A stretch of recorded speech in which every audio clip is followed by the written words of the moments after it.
Hey y'all, what's up? What is going on this Wednesday? Or is it Tuesday? Girl, I don't know what day it is. It's Tuesday. Let me double check to make sure.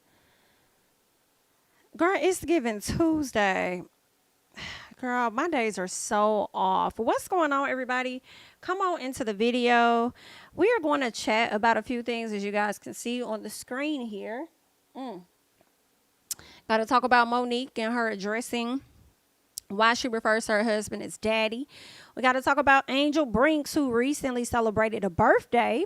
Excuse me. And shortly after that, her baby daddy, Rockstar, decided he was going to come to the front and I guess apologize because y'all know he went off on her like a few months ago.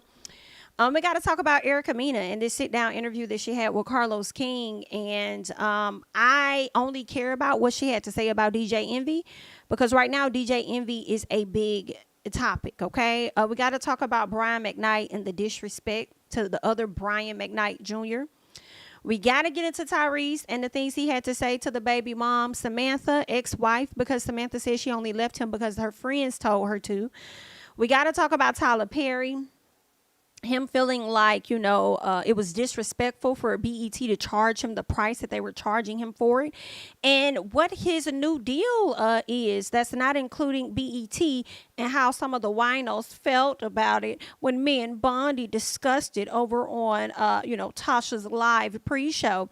Got to talk about Miss Angela Simmons and what's happening with her because they're saying Miss Girl owe a lot of money in rent, which is very interesting. And we also got to talk about this Jonathan Majors case that is continuing to go on, and it might be a little win for him at this time. Okay, so we definitely have to talk about that. So y'all go ahead, come on into the room, honey, and like up the video, support the channel. Not sure if YouTube sent out the notifications because you know how they do, girl. Hello. So definitely share the video. I would greatly appreciate that. Support the channel by liking up the video, all of that. You're welcome to follow me on social media. Variety of platforms is always going to be the same at JamiThatsMe. Okay. Yeah, before we get started, y'all, I just have to say, I'm hungry. And can y'all tell me what y'all eating on, please? Like, I'm not cooking. And primarily my man be cooking. Thank you. Okay, thank you for cooking. But I don't even want him to get in the kitchen for real. Like, don't cook me. Like, what y'all, this is a quick meal. You know what I'm saying? But if y'all eating out tonight, where are y'all eating at? Okay. And I have this problem with me being pregnant. Like, I don't eat all my food. And I hate it so much, y'all. I be so upset. But I just cannot eat all my food. But I don't know. Maybe that could have been an issue before pregnancy. But I just can't eat all my food. Last night we went out for my homegirl birthday. Had a great time. I don't even know what I ordered, but I know I didn't finish it. Girl, I got a little side of mashed potatoes. Didn't finish that either, bitch. I don't know. Okay, that's probably why I ain't gaining as much weight. The baby, he growing. Okay, but I just can't seem to. I get like full so quick, so I can't. That's just how it is. But I'm trying to see what y'all eating on tonight, and where y'all. Oh, you eating on some tuna? Okay. Chipotle, I had that earlier.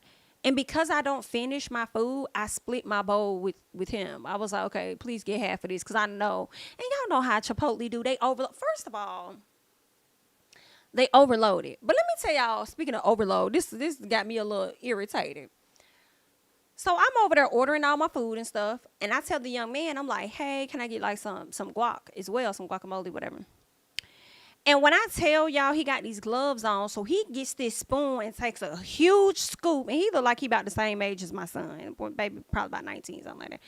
So he puts it all in there. But while he's putting it in there, you still have some of the guac that's on the side. So he's using the gloves to wipe the guac off. I guess put some of it back into the container, into the spot that he done took it out, scooped it out of, right? Putting it in the little container, the clear container, the plastic container they give you, whatever like that.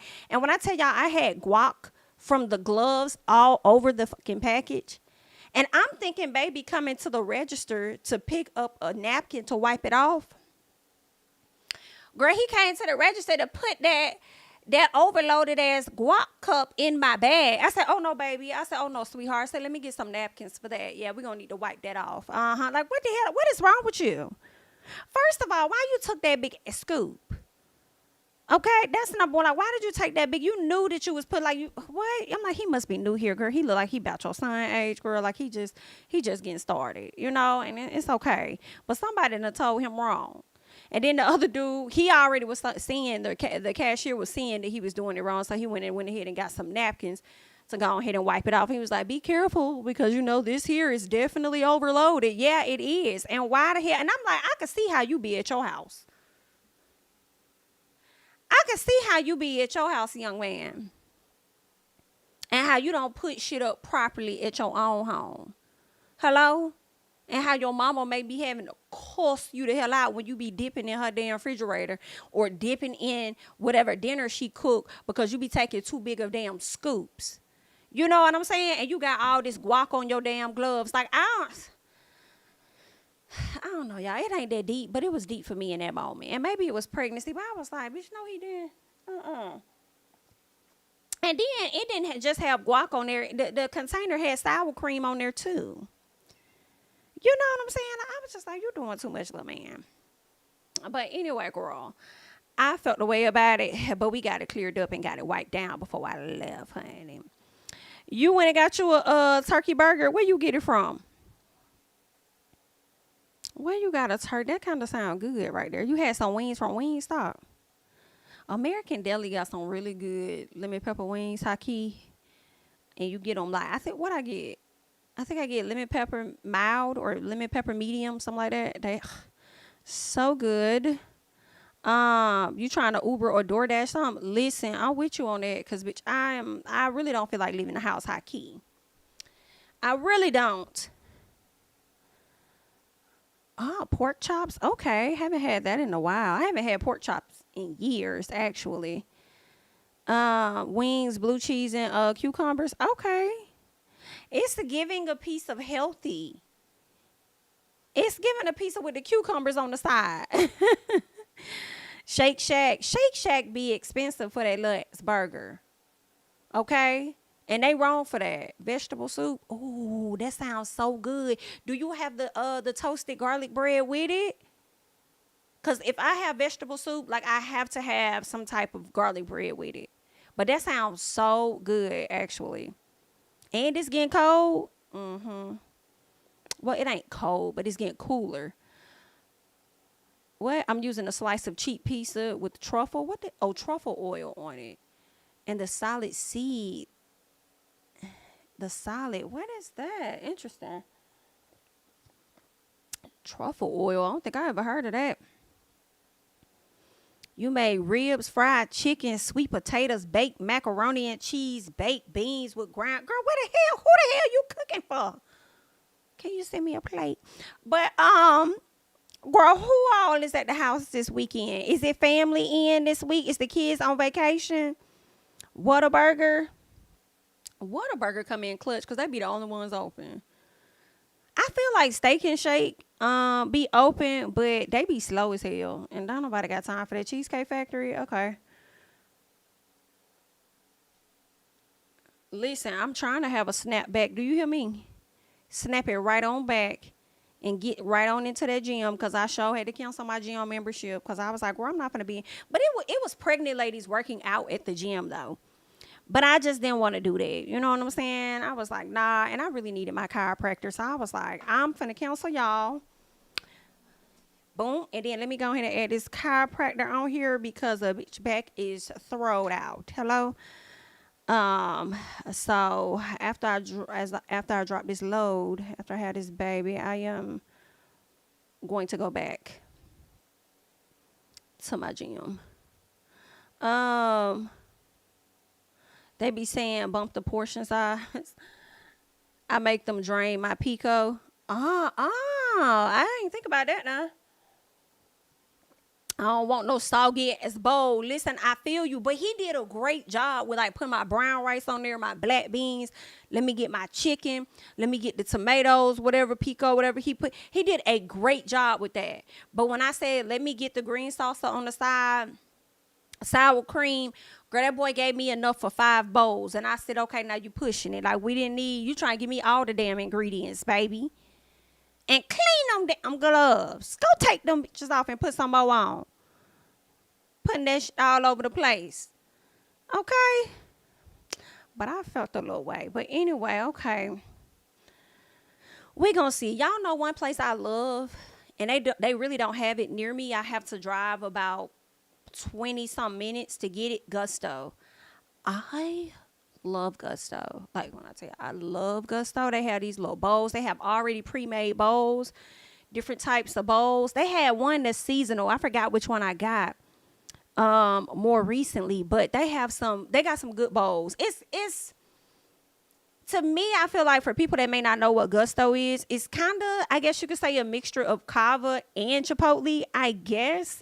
But it's really good. Like, and then they have these sweet potato chips. Like, I love it so much. So every time he asks me, like, what you want to eat, like, what you trying to eat tonight, Gusto is always the first thing that pops in my head. But I don't feel like driving all the way over there to get it. So I'd be like, ugh, but their food is so good. I love it. I don't know if y'all have a Gusto where y'all at, but girl, it be so clutch, I swear to God. But yeah, so I just wanted to see what the people had going on. See what y'all, okay, a baked turkey wing. Them turkey wings be so big though. They be so big. Now I feel like I'll eat my Gusto bowl though. I'll eat majority of that. I'm not gonna cat. Now that I'll eat. Oh, another place I like is a salad place called Chopped. That's a good one too. But I would likely go to Gusto before I go to Chop for sure. And Kava good too though. It took me a minute to get into Kava, but Kava is actually good. You know what I'm saying? Like, I have to give it to them. But it's always Gusto for me for the most part. But anyway, y'all, so I just came to chit chat, you know what I'm saying? Have a quick chat about some stuff. I feel like I don't have a whole lot of opinions on things. And when I say that, this is what I'm really talking about. I have no words. You know, some people sent this to me. They wanted me to talk about it. And I'm like, baby, what you want me to talk about? Because right now, for me, all I have seen is a photo and audio from TikTok. So I was looking for like an actual Crime Stoppers like article or something to give us more details. But I mean, and for the people that don't know, this is Destiny Payton, former cast member of Love and Marriage Huntsville, that comes on the OWN network, produced by Carlos King. Okay, she was previously on the show. Went through a divorce and things on the show, and eventually was released from the show because she did not want to open up about her life, but she wanted to continue to be around and get a check. And that's just not how things work.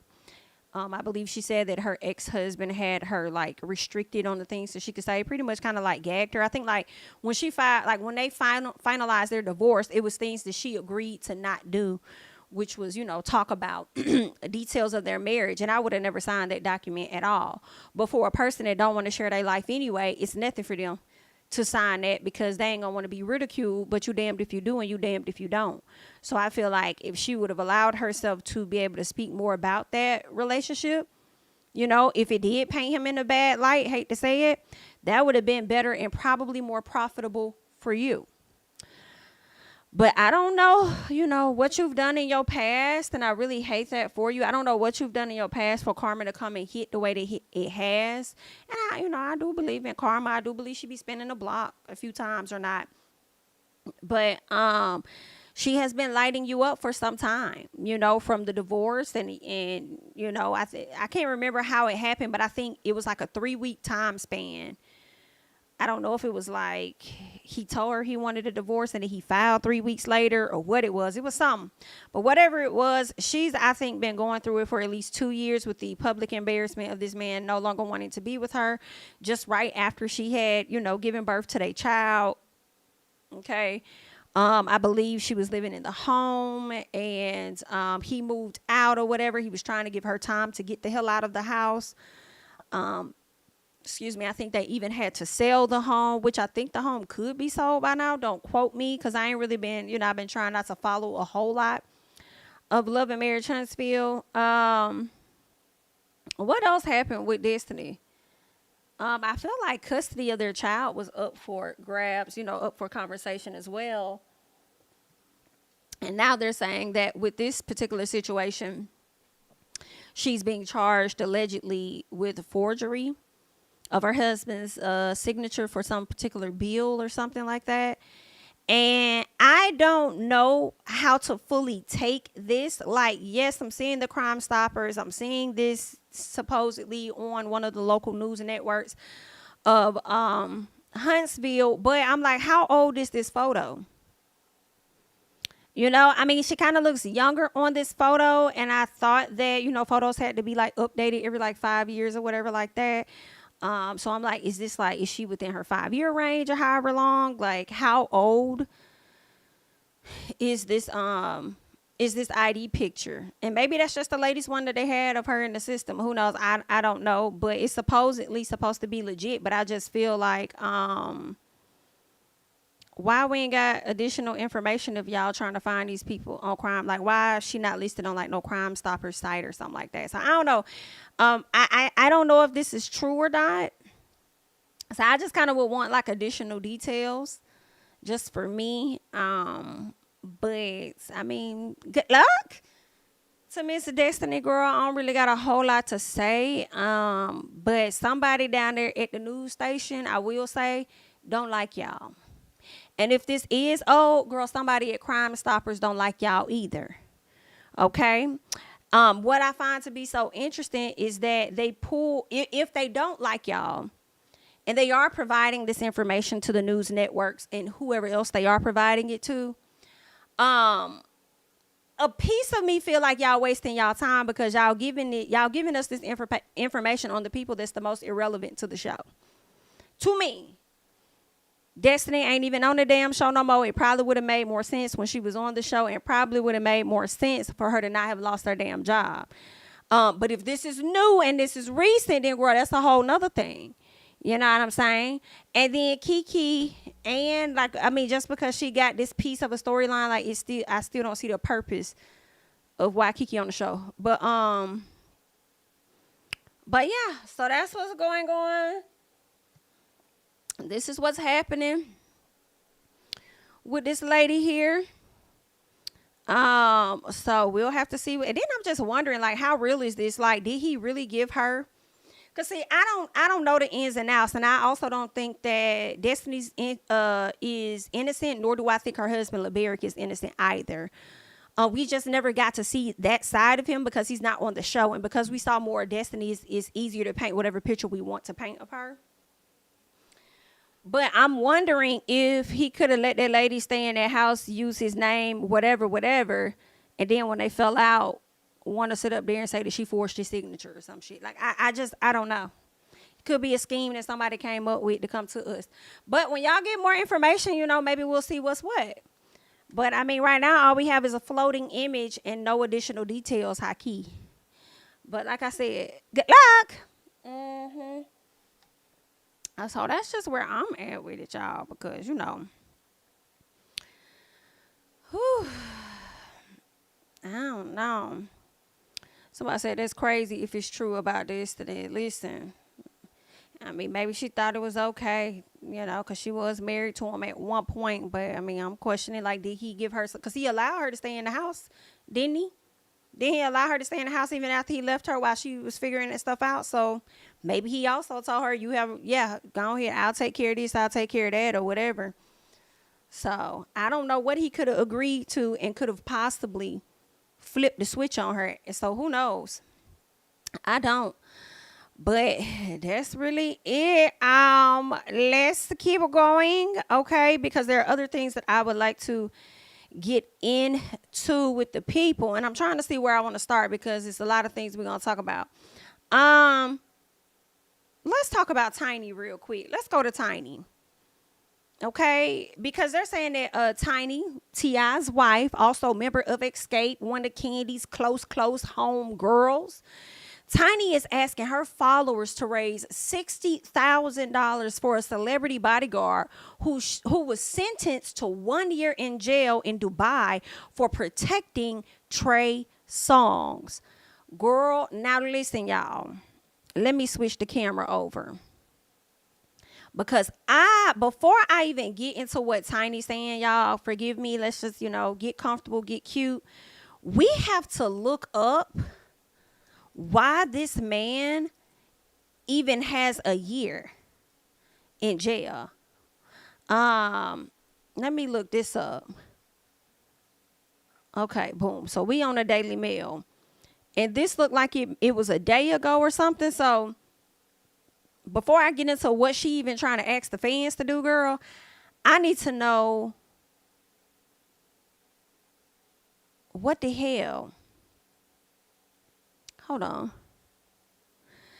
I need to know what the hell this man did. So, okay. So the U.S. bodyguard working for Trey Songz is sentenced to a year in jail in Dubai after he stepped in to protect the R&B star from being attacked.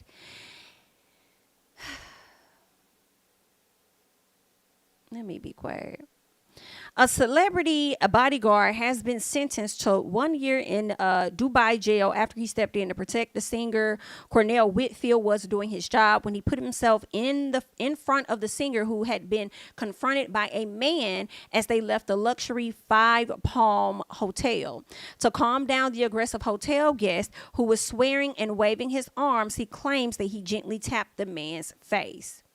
Now, motherfucking well, you did not gently tap no man's face. And don't ever let that fly out your mouth again, because you didn't do that. Now, I'm not saying that you should have been arrested. I'm just saying that you didn't gently tap the man's face.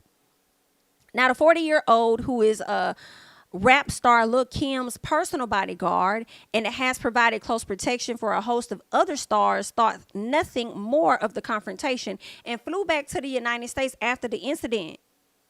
So wait a minute. We got to get into this more, because my question is this, baby. Did you know about the charges that they put out on you when you was over there? Because I would have never went back.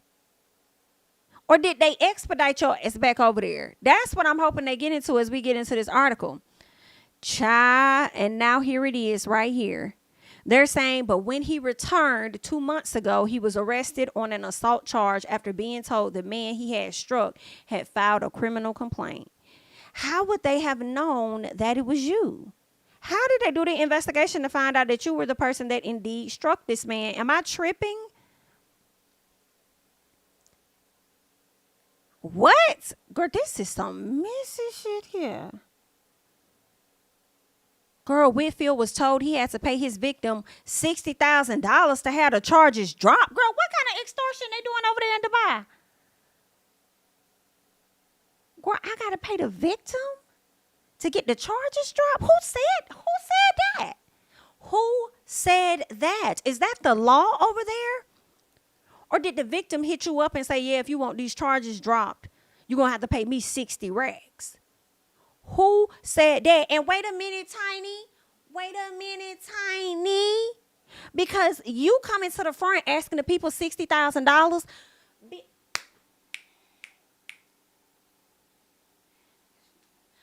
No, ma'am. No, ma'am, Pam, Toucan Sam. Absolutely not. Not the victim that sat up here and told this man, you're going to have to pay me 60 racks. And then you turn around and bring your bibbity bobbity boo headed ass to the people and then ask them to donate the 60 racks. You do it. You do it. You and T.I. go do that. Girl. No, Tiny. I didn't touch that man. I didn't gently tap him on his damn face. And it's no disrespect, so that means I'm not finna gently tap on my account and press send for not damn coin. Okay? I'm just letting you know, because now I see what the 60 racks is. And it's not even, this is crazy to me. That's just not how it really works in America.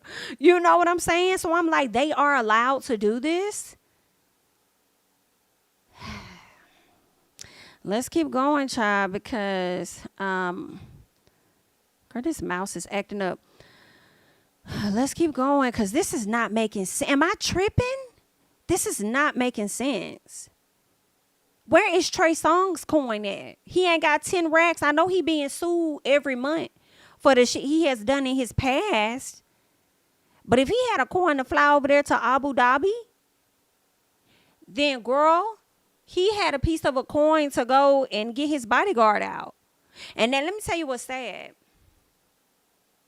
What's sad to me is how a lot of these bodyguards put their lives on the line for you artists.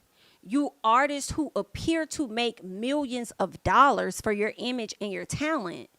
And then you have the audacity to come to the people on social media because you believe that they're a great person and an amazing family man, that people should buy into that idea and pay into a GoFundMe or whatever to get him out. That's crazy to me because it's like, again, this person puts their life on the line. I'm sure there have been bodyguards that's been unalived for trying to protect their client. So why can't y'all come up with some type of coinage? And then here's the gag too. I understand if y'all can't give like a full 60 or whatever, but between y'all and y'all celebrity buddies, at least if you had enough $5,000, whoever, because they said Lil Kim, Trey Songz, and a host of other people, and obviously you know him. Okay, so that's 5, 10, 15, 20. That's at least 20 right there. Y'all can get a few more. I could see if you would have been like, oh, I really couldn't see, but I'm just, trying to help you out. I could see if y'all would have already put up some coinage and then turned around and came and asked people for a percentage. But what you're asking for is the overall cost of what the victim is saying that he needs to pay in order to get the charges dropped. No, ma'am. No, ma'am. No, ma'am. While you over there dropping that link, it don't look like them charges gonna get dropped. I hate it. But let's keep going. All right. So when he was unable to raise the money, he was sentenced to a year in jail because he couldn't raise the money. Now, the father of 2 is currently on bail, but has not been allowed to leave the United Arab Emirates with his family in Miami, Florida. Okay. They're desperate for him to return home, and I'm sure that they are. The demand for money or face jail mirrors the recent nightmare suffered by American student Elizabeth, who was given a year-long jail sentence for allegedly assaulting a security guard at the country's international airport. The 21-year-old had her sentence commuted after pressure from the detained in Dubai group, who are also representing Whitfield in his attempt to leave the country. Okay, so sir, are you related to Sheree Whitfield? Because if you are, I know she got it. She by Sheree. Okay, I know she by Sheree got a piece of a coin. Okay, then she say the website sold out and it's just, the website crashed and it was so amazing. I know she got a piece of a coin, honey, the way she be over there spending all that damn money. She spent about 60 racks on that baby's viewing party or whatever the hell she had for that child. Okay, that ceremony, she spent about 60 racks on that. She could have gave you a piece of coin to get her cousin out. But maybe they ain't related, child, because, you know how that go. But all in all, Tiny, I think you might have America fucked up. And then here's the list, y'all. Let's keep going, because they're saying, as well as Lil Kim, he has been the bodyguard for Trayvon Diggs and Deebo Samuels that are in the NFL. So let's count 5, 10, 15. That's 15 if everybody give in 5. So there's 3 people right there. So that's 15,000. Okay. Whitfield was accompanying Trey Songz. So that's what's that? 20,000 right there. What else they had to say? I'm trying to see if there's any more people. He has also acted as bodyguard for Junior Combs. Okay, so where we at? That's 25,000. And also Quavo, that's 30,000. All right. What else they got going on there? Is there anybody else that he's worked with? We can add T.I. and Tiny, so that's 5, 10, so that's 40,000. Hello? So you probably should have came to the people and asked them for 20 racks. Is what you probably should have did. And just ask them for 20 racks. And Trey Songz, honestly, baby, you should be giving 10K and not 5. Okay, because he was doing you a big one. And you've been very silent on the matter. And that's sad to me, because why you got Tiny coming down to the why do you have Tiny coming down to the social media posting this? Why you ain't posting when he was over there defending you? That should have made the blogs. Am I tripping? So I'm over here like, girl, I'm just wondering, okay? Because this not, girl, not you over here asking people that's struggling in the inflation, honey. Girl, people over here trying their best not to sit up there and scam the system like Miss British, because they ain't trying to end up down that road where they locked up for 4 years, and you over here asking people for $60K. No, ma'am. Okay, now let's get into it. She says, we are asking for your help. $60K is what we are trying to raise to bring Champ back to the States. This situation is unfortunate, and he does not deserve to be treated any kind of way for doing his job. He is a family man and loving father who deserves to be with his loved ones. To donate, the link is posted on my stories. Thank you. Okay, well then that's what we gonna do then. Let's see if it's still on your stories. Y'all give me a second. Let me go over here to Major Girl and see if she still got that link up so we can see exactly how it's performing. Whew, let me see. Let me go here, here, here. Okay, there go the link. Let's pull that up. Ow! Oh, wow. No, ma'am. Not the title being stuck in Dubai. Not y'all trying to raise 60,000 and only got 4,600.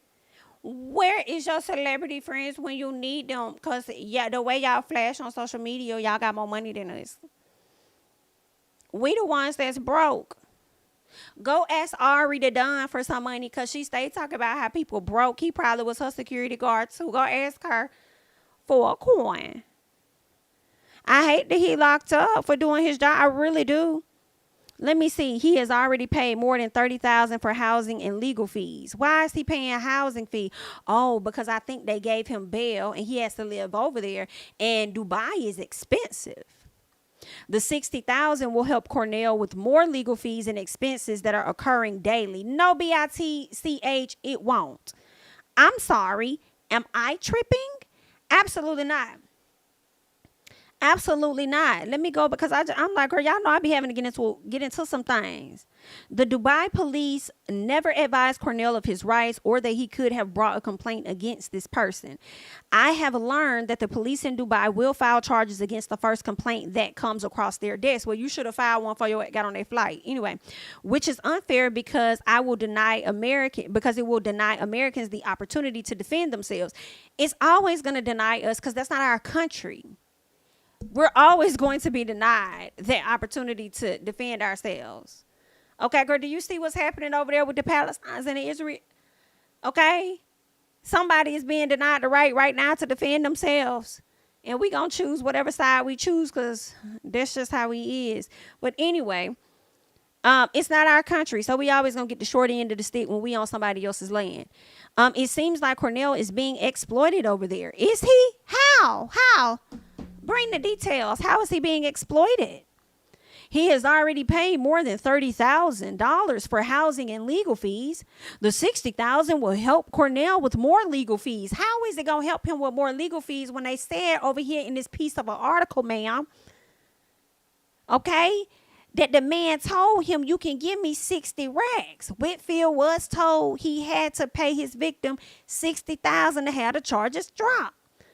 Okay, so that's going to the victim. What is going to the legal fees and the expenses that's occurring every day? I'm confused. Am I tripping? It's me. Girl, what? We sincerely need your assistance. Donations in any amount will help him return home to little Champ and his family. We would be so grateful for any contribution, no matter how small, if you're unable at this time sharing with your friends. So, well, I'm sharing it now. Okay. But girl, what? Child, I sure hope they donated before they drop this link asking for people to donate. I hope y'all gave more than $4,600 and, 4616, honey. It's a very sad day. The people hate that for you. Ooh, child, somebody said in the comments, girl, I'm trying to raise $60 for an oil change. Get somebody. I know that's right, bitch. And I got to go put my car in the shop to get an oil change tomorrow. Hello? Girl, I know that's right. I'm trying to raise $60 for an oil change. Somebody said so between her tip and trigger, they couldn't give $20,000 each. Girl, listen. How they portray themselves online versus how they really live or what's going on don't always match up. It does not always match up.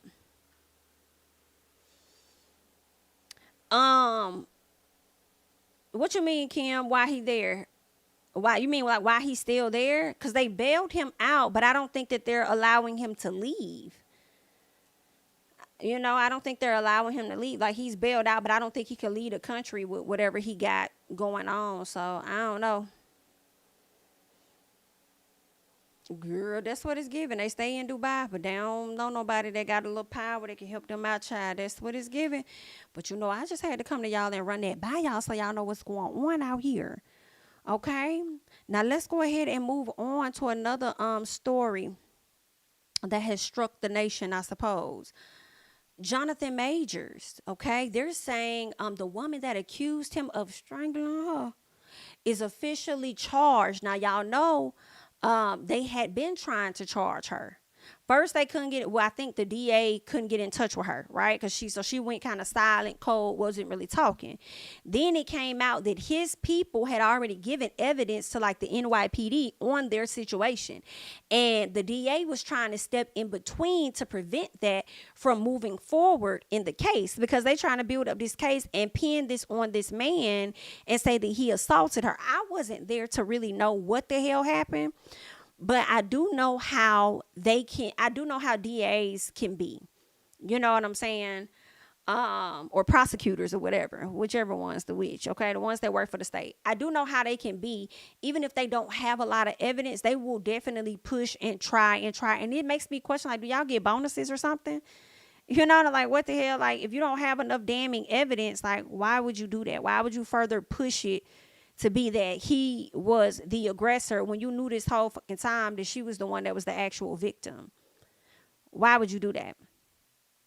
You know what I'm saying? And the reason why they really was trying to not allow this into the trial or into the case or whatever is because that's not a good look.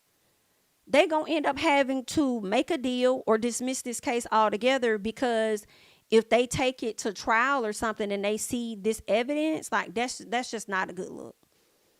That's not a good look. But whoever Jonathan hired is doing their job, because that's how they go.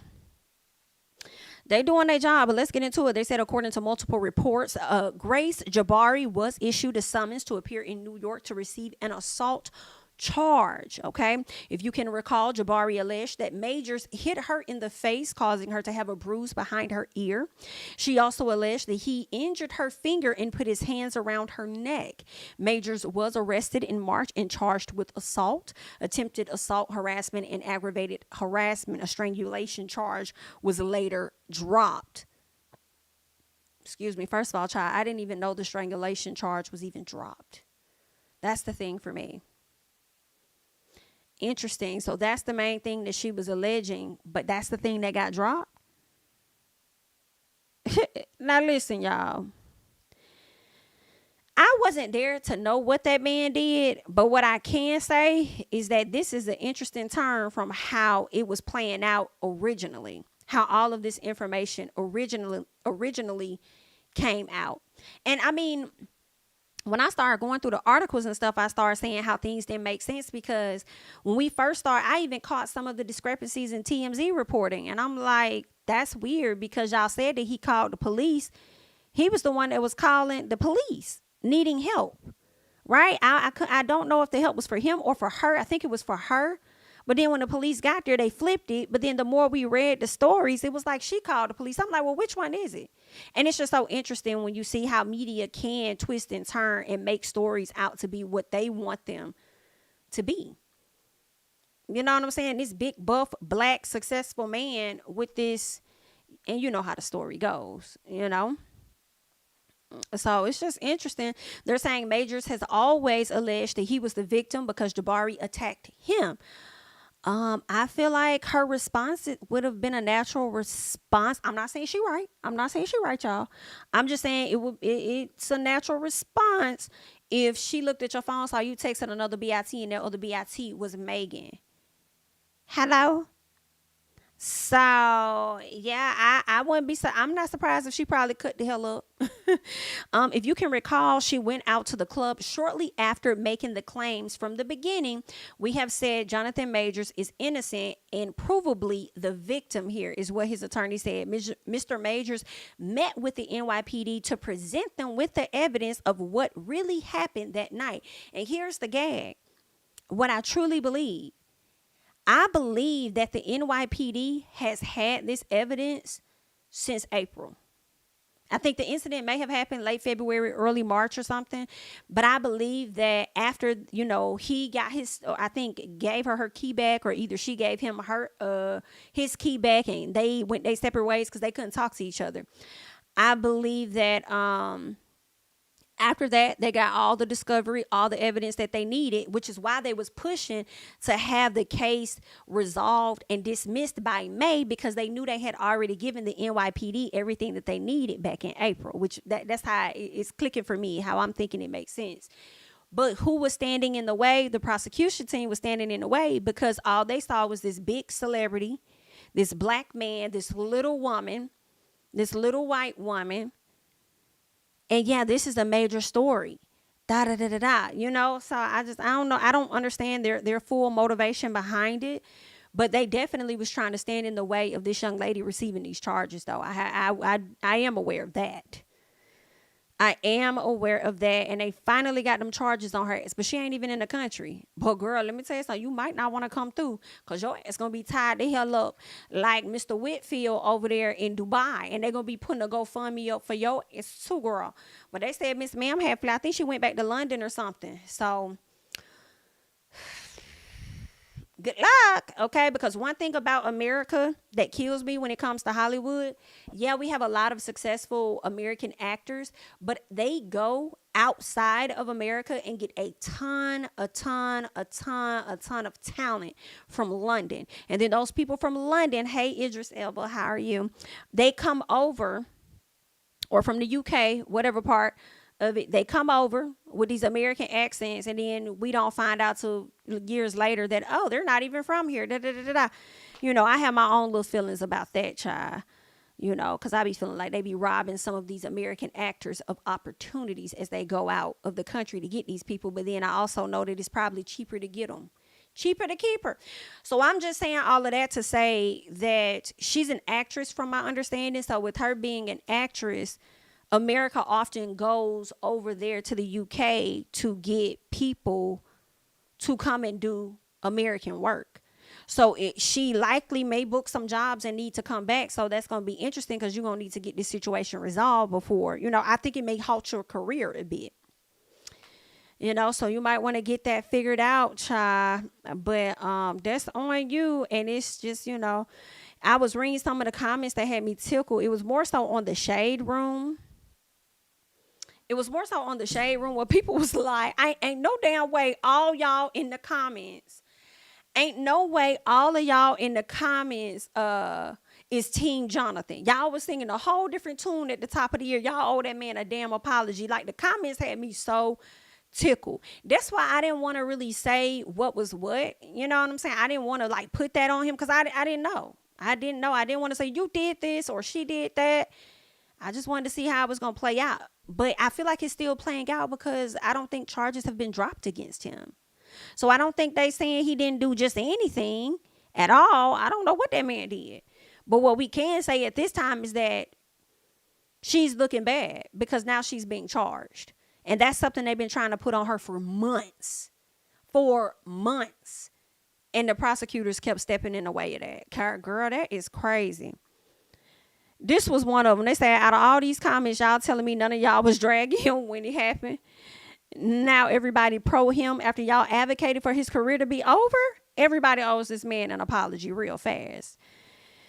Child, but that's where we at. So, I mean, he got that saving grace right now. So we'll see what's going to happen, child. I tell y'all one thing. I believe they said that Marvel hasn't removed him from his role. So I think that's like the only good thing that he has. When you have a big backing like Marvel behind you, for me, I know a lot of people feel like Jonathan's career is over. Not necessarily. I do think that this is going to be something that's going to follow him. Like Will Smith, right? The slap that he gave Chris Rock. I think that's going to be something that's going to follow him, but I don't really think it's going to fully halt his career. I think he's going to be able to probably spin that in some sense, and likely working with Marvel on a lot of projects will do that. Again, opinion, assumption, not fact. It's just what I'm thinking. You know what I'm saying? So,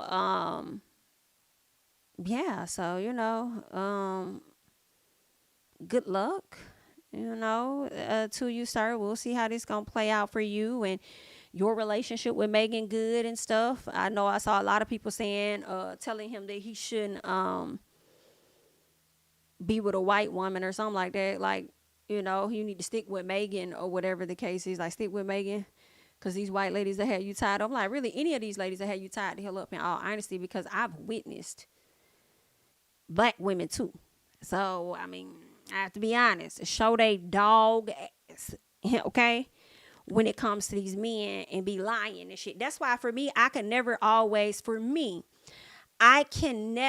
and I don't care how nobody feels about that. I can never automatically choose a woman's side in situations. I like to see it from all different angles, because when I think about like personal life and watching different dynamics of family members and stuff like that, I see how ruthless as fuck women can be. So for me, my opinion comes from a different space where I'm likely not going to always just be like, women this, women that, women. No, I see how fucked up, like, girl, no. Anything is possible. Just as much as you want to automatically pin it on a man and say he wrong. I mean, she could be just as wrong. And I'd rather stand in the middle. I'd rather be in the gap like, girl, I don't know. This shit can go either way. But I'm not going to be on no high horse just going up and praising and being like, he was automatically wrong. He should have never, and da-da-da-da-da. No. Now, if you have a history of that, maybe chances are very high that you did what she said that you did. But when it's a new situation like this, I'm not gonna say that man was wrong, because I don't fucking know what he did. And then y'all know I be liking to kind of try my best to read in between the lines with some stuff. Try my best. I may not always get it right, but I try my best to read into the lines and catch some of the fuck shit. You know what I'm saying? But those are just my thoughts on that. So. That's that. Let's see what else I want to talk about real quick. Let me see what we had on our list, because I want to make sure that I haven't. Okay. So I think okay. All right. So next, let's talk about Tyler Perry real quick. Okay. Because Tyler Perry says that he won't consider buying BET again because the entire bidding process was disrespectful for him. He says, don't try to get me to pay for something that's not worth anywhere near the value, is what he said. Okay. What are some of the other details? Tyler Perry reportedly refused to raise his offer to $2 billion. Fast forward to now, Tyler is finally speaking up on why he feels the entire process was disrespectful. He was on a panel in Atlanta, and Tyler says he felt like Paramount was attempting to make him pay more for BET than what it was worth. Though he didn't go into much detail, it's clear that he really wanted the asset, but wasn't willing to compromise his business morals to get it.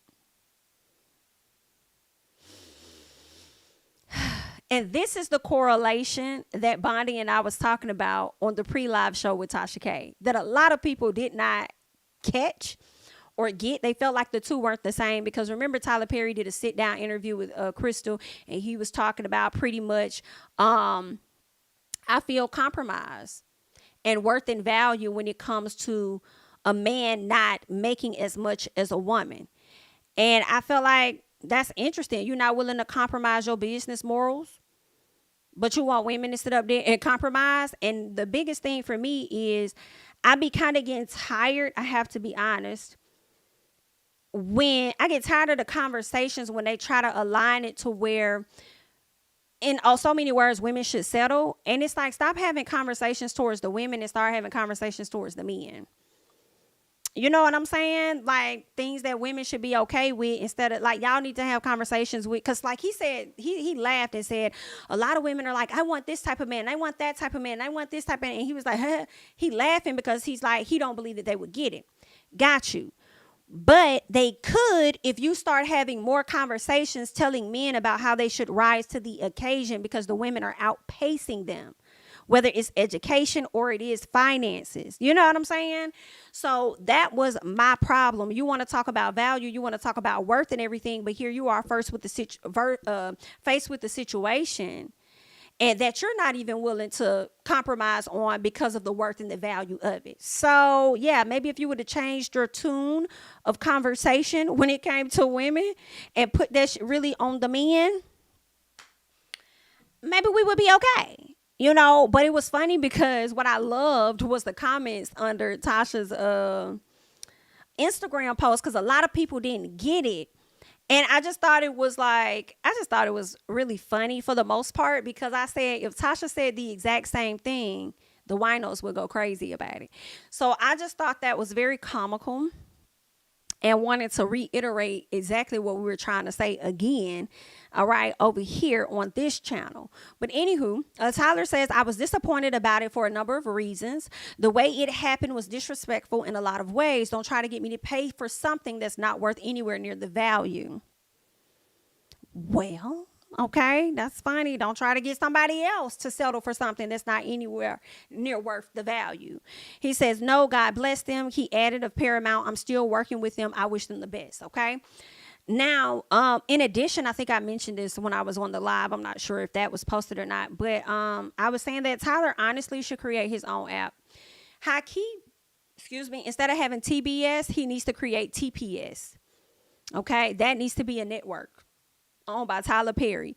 And if he had his own app, like back then, like I think I could have been like in college, maybe right out of high school, I can't remember, but like his plays that he would do would really be surfacing around everywhere. Like they started to make a name for themselves. And I'm like, if Tyler Perry really created his own app and put all of his old plays up until now and some of his TV shows that he has ownership of to put on this app, he would really, like, it's so many people invested in this man that they would buy that.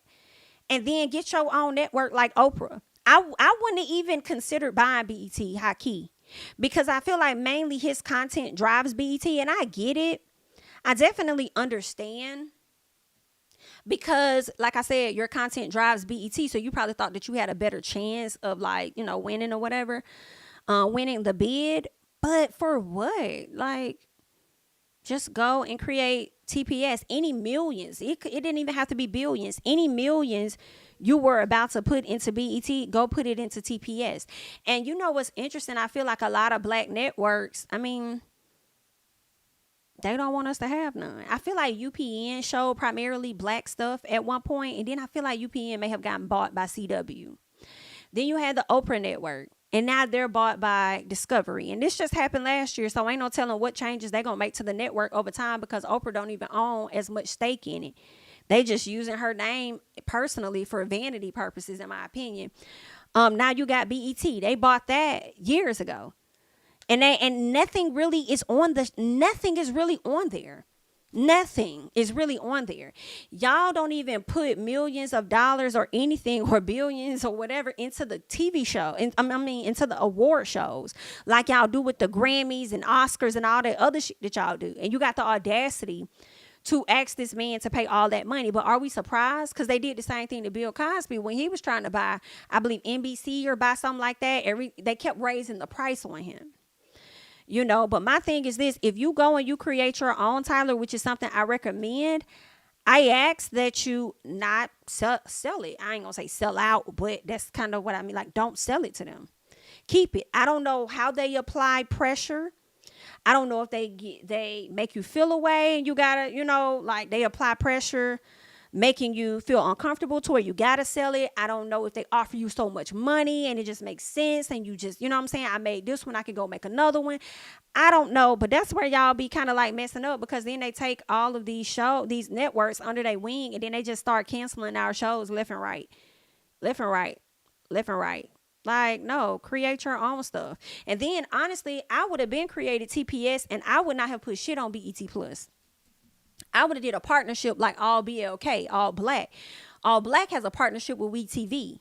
So a lot of the reality shows and stuff that you may see on there will be on the app. So I feel like that's something he should do. I think he's going to continue to keep his stake in the company, whatever ownership he may have. But I think that they kind of messed that relationship up with Tyler. And I would not be surprised if a few years from now, maybe 3, 4, 5, we see him sever ties and like just start doing his own thing, because this really showed him a lot. This, it's crazy, because I feel like this is another example of how they put you in a position to make you think that you one of them or you coming up with them.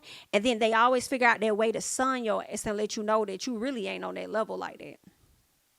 You really not on a, nah, boy. Okay, it's really giving boy. We had you thinking that you was man when we partnered with you and had you doing all this and that, but it's really giving boy. Sit down, boy.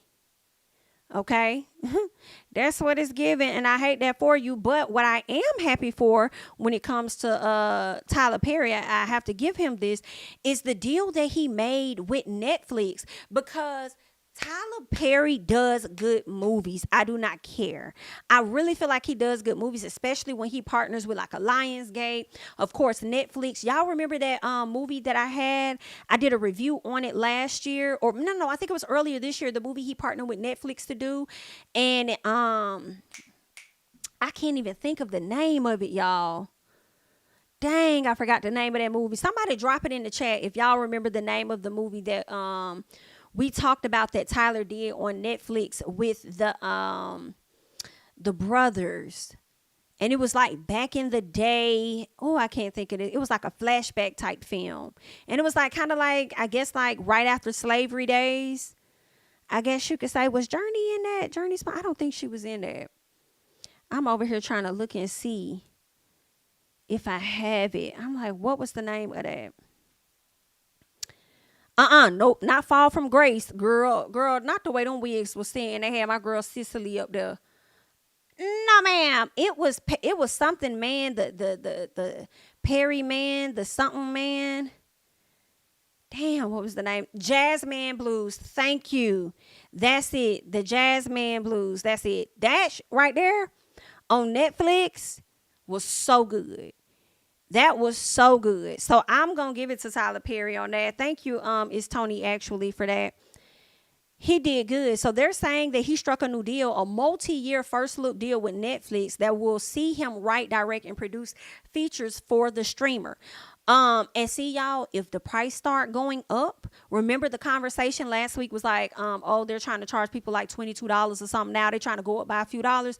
These are the reasons why. Okay, because they trying to do all these partnerships or whatever, and people is asking for more money. Okay, hold on. Who in the kitchen? Can you bring me a water, please, out the fridge? Yeah, so news of the creative partnership comes following Perry's pact with Amazon Studios in November 2022 to write, direct, and produce 4 films, okay? Oh, Perry comes, thanks, appreciate it. Comes to it after working extensively with Netflix, including on the 4th. Okay, so 688 and Mia Culpa. I don't know what that is, but I'm gonna be here for it. I'm gonna check it out though. Yeah, a Jazzman Blues. That was really good. That was now a Fall from Grace. He could have did better. I'm not gonna lie, but a Jazzman Blues, yes. So I'm gonna get him that. I'm here for that. That baby said not worth it. I will cancel my membership, child. A few people gonna end up canceling it, fooling with Netflix. But listen, y'all, have y'all seen this movie? Have y'all seen this movie? Girl, y'all gotta see this movie. Okay? Let me close out of that. All right. The Burial is so good. Okay, this is if you have not seen this, y'all have got to see it. The Burial with Jamie Foxx, Tommy Lee Jones, and Journey Smollett, and it's based on a true story. please go and check this out. It's on Amazon Prime. If y'all have not watched this, this is a good one. For sure. For sure. I really enjoyed it. And I was over here this weekend trying to find something else to watch. Okay, when I was up there in my Airbnb, I'm over here like, girl, what else can I watch while I eat my food? Anything else on TV that's similar to The Burial? So y'all make sure y'all check that out by Jamie Foxx, because he did his big one on that. That was good. That was a good one. All right, so let's see what else we got on the list for us to chit chat about. We're gonna save Erica Mena. I think I'm gonna do that part for last. Yeah, let's go to Angela Simmons real quick. So they're saying that Angela Simmons is slammed with a rent lawsuit, and I'm just like, how is that the case? According to TMZ, they got court documents that Angela Simmons has been hit with a $48,704 default judgment by a judge over abandoning her bills. And I'm just like, now how the hell does that work? One, because Angela, I don't know that lady, but looking at Angela, I would think that she keep up with her stuff, but that's not enough to determine whether somebody actually paying their bills just by looking at them or just because you think you know them on reality TV. But also, girl, you dating like a CEO of a company. He ain't have 48,000. Not you don't went and got this man a Tesla for his birthday. Hello. But the people saying that you owe $40,000, I don't know. Maybe she didn't know it. Maybe she didn't get the legal paperwork. Maybe they were sending the court date info to a different address or something. Because I know Angela Simmons that went and bought this man a Tesla for his birthday is not having to pay nobody for no rent. Now they're saying that she rented a flat in New Jersey back in October of 2019, but the homeowner didn't start complaining about her insufficient payments until late 2020. Now, Simmons eventually amassed more than $50,000 in late payments. When she failed to respond to the claims, a court judge slammed her with that default judgment for missing rent, repairs, etc. After the grand slam, Simmons surprisingly started taking promotions of her cake company up a couple notches. Representatives have not released any statements about the celebrity at this time. Now, how the hell do you go this long and not be paying no bill? Like, what was going on? And then let me tell you something. I can't pay rent. See, New Yorkers, y'all are built different than us, because I can't pay rent for no fucking location, and you also think that I'm gonna handle the repairs too. Absolutely not. Now see, that may make a ton of sense for people up north. Down south, you got me fucked up. Girl, if I call you and say something's wrong with this air conditioner, you better get your ass over here and fix it. Hello? You better you better run. And I mean immediately too. Okay? Cue Nene Leaks. Because ain't no way I'm finna pay you all this money in rent and you think that I gotta take care of repairs too. You have me toe up. Because I'm not finna do that. Girl, what? I'm not finna do this your property. Hello? And that shit probably was on its way out anyway, and you want me to fix it? No, you need to get in here and fix it. And shame on these states and counties that only care about the homeowners and don't give a damn about the renters, knowing that the renters are the ones that make the world go round anyway. Hello? So, girl, But, girl, you should have got that cleared up, because ain't no way you should have been out here buying Teslas and shit and whatever you wanted to get for a man, knowing you got a whole son. And I'm disappointed in that, Miss Angela. I feel like you gave away free money, because if you weren't there to like contest anything, of course the judge is about to give a default judgment. You ain't have no attorney, nobody to go in there and step in there on your behalf. You probably could have finessed it to where you only gave him a portion of this 48. Girl, that's a bit of a disappointment for me. So I can imagine. And I also, with this news dropping, y'all, I feel like growing up hip hop may be around the corner. I feel like it might be around the corner, and we probably gonna see how this right here plays out for Angela on television. So it might be a scheme that everybody came up with to come to us with the bush, because they know growing up hip hop is on its way back. Give me 1 second, because somebody dropped something in the chat that I want to verify. Let me see. And then I'll tell y'all what it is. Because I'm like, did he say that? Oh, okay. Let me see. Oh, okay. Gotcha. All right. Somebody was trying to say that Love B. Scott was reporting that Megan and Jonathan Majors were married, but according to People back in September, that is not true. The lie detector test determined that was a lie. They is not married, okay? That's not true. Okay. Thank you, J Jersey Girl, for the super chat. I'm from Jersey and never heard of that. Got you. Okay. What you mean you never heard of having to pay for repairs? Is that what you mean? Thank you for the super chat. I hope that's what you mean. These folks be renting and not buying. Listen, and they making it even more difficult to buy. Hello? The way they increasing these prices, let me tell y'all something. I feel like cars in a minute are about to start costing the same price as fucking houses. Okay, I really do. I feel like there are cars, like brand new ones, that's likely over $1,000. Okay, like who's paying that? And then in order to get a lower payment, you probably gonna have to stretch out your payment plan. Like if you may do like 48 months, girl, it's probably gonna be 60 just to get a lower payment. Like you really doing something. But let's think about it. Like, girl, after 6 years, how many years is that? Ain't nobody gonna want that goddamn car.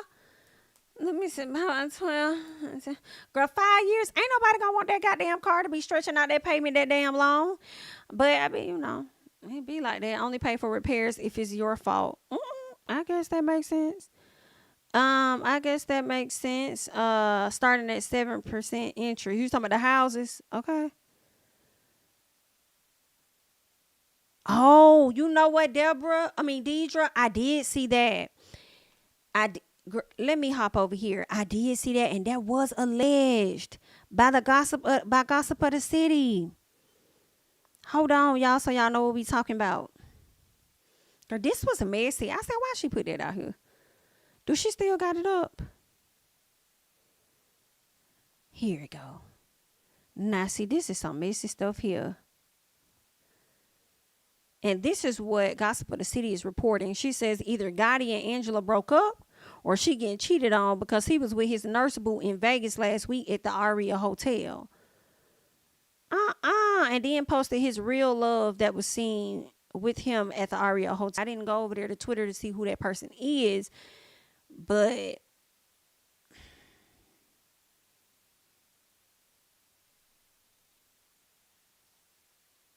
I don't like that. I think that's messed. I mean, we already know who Gotti is, but at the same time, I just think that's embarrassing, man. Because one thing most of these men do, they be out here chasing these women, hopping in their DMs, chasing them for years, letting them know they interested, doing all this extra SHI, only to turn around and still play them once they get with them, and we hate to see it. Okay, but like. Anyway, y'all, let's go ahead. Some car loans are already 84 months. 84? God, girl, ain't nobody gonna want this damn car. Divided by 7 years. No, ma'am. Ain't nobody gonna want that. Ain't nobody. Let me move on, girl. Ain't nobody. That's crazy. That's crazy. They should be ashamed of themselves. But let me keep going, y'all. All right. So next up, let's talk about Monique. Monique, the comedian, because she decided to let people know. Nobody asked that I know of. I had went back to this very interview because she's interviewing with Bernie Mac's daughter, and she has her own podcast called Bernie Mac's Daughter Podcast. And I went back a few minutes before this, and nobody asked her about the term daddy. She just started talking and just willingly gave us why she called him daddy. Nobody asked for this, but we gonna check out what Monique had to say. Hopefully you guys can hear it. And a lot of Black women would say, why do you call him daddy?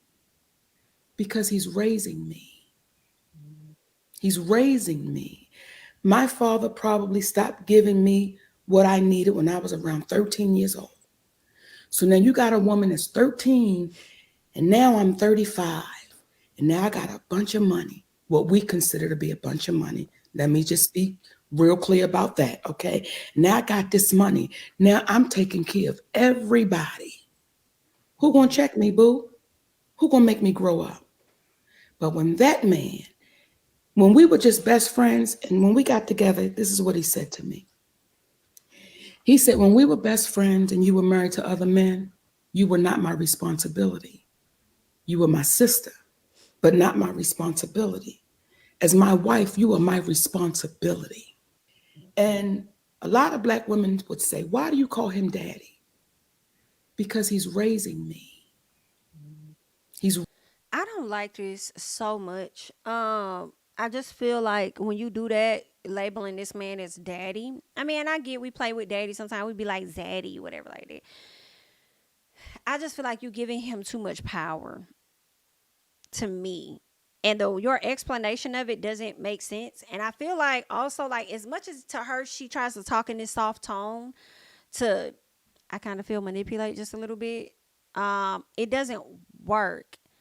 I just it just don't sound right. Like you have grown ass children and you calling your husband daddy. I would feel as a man like don't put that pressure on me because your dad didn't play the active role that he needed to play in your life. How dare you come into a relationship with me and expect me to fulfill his shoes? I'm not your daddy. You know what I'm saying? So I feel like as much as it may sound like, oh, she called me daddy, like you should actually feel disrespected in my personal. That's what I think. I think you should feel disrespect. Like, because what the fuck? That doesn't make any sense to me. And it's just because he's raising me. And my daddy wasn't there. He wasn't act. So who's going to grow me up? Life is going to grow you the fuck up.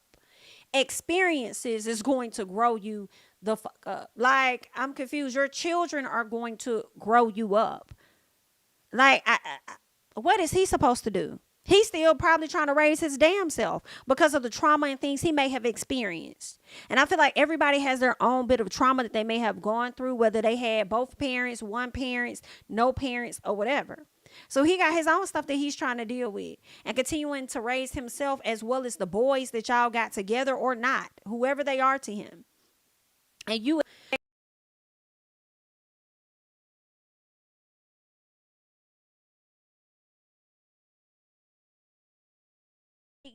are at least in your 50s. How much more growing do you need? I don't think he needs to play the role of an overseer of you. And I don't even understand why you would want that. But everybody wants different stuff out of their marriages and stuff, but I would never want that. I mean, we different and maybe that's why I don't get that. Like don't control me. You ain't my mother and daddy. Okay? That's the first thing you going to understand. Like cuz I just feel like you giving him too much power. You giving him too much range. You know? Mm, I feel like with the dad situation, he may have received a lot of passes for not being in your life because you know how a lot of kids, even when your parents are not there actively, you still want them there, so you still give them grace. And I feel like with that, you will excuse certain behavior because you look to him as dad and will allow him to disrespect you in multiple ways. You will continue to give him grace for bullshit.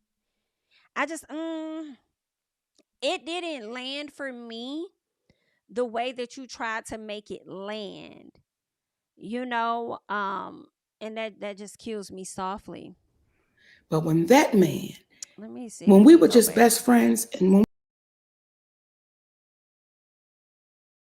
he said, when we were best friends and you were married to other men, you were not my responsibility.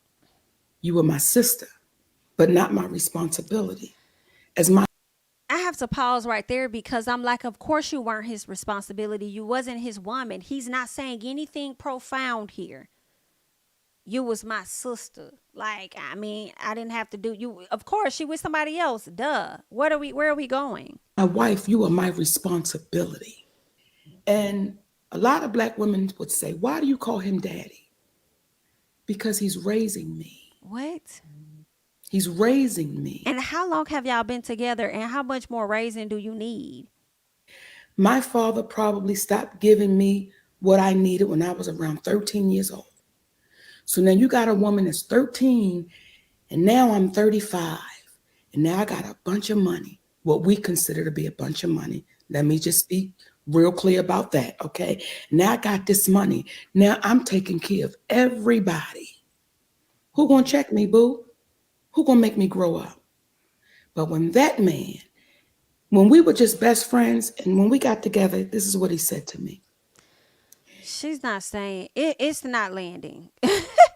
It's definitely not landing for me, Monique. I don't care how low in tone you talk, it's never going to work. Okay. Shout out to the 600, almost 700 people we have in the chat.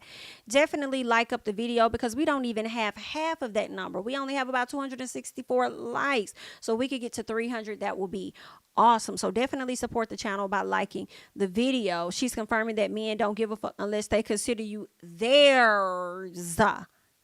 You are my responsibility. Ooh, child, girl, that don't make no damn sense. If you call him daddy, why not keep the daddy name behind closed doors? Are you trying to start a what was it? Are you trying to start a feud? Is that what it was? And then that's the thing. It kind of makes sense why every time she comes to talk to us, she positions him right next to her to have these conversations. And it makes me cringe so much because I'm like, he can be your support system. That's what your husband should be. But us as fans of you, or us coming to know who you are in this entertainment space, is us coming to know you. He can be off to the side behind the camera. He could be recording and you still could feel his presence. Why do you be feeling the need to have this man sitting right next to you, especially when you came to us a week or so ago and you talked about how you and Countess Vaughn weren't getting the residuals that you should be getting from Paramount for the Parkers or whatever. And I'm like, it would have, to me, make much more sense to have had you sitting alongside Countess Vaughn as you gave that conversation versus Sydney, who I don't know if he had anything to do with the deal that y'all got over there with the Parkers. So we didn't come. Ain't nobody coming to see you, Otis. Or we not coming to see you. So stop forcing it. Like I can't. I was disappointed, but that's where we are with that, girl. Let's see. Let me tell y'all something else I was disappointed in. Brian McKnight. Okay, Brian McKnight.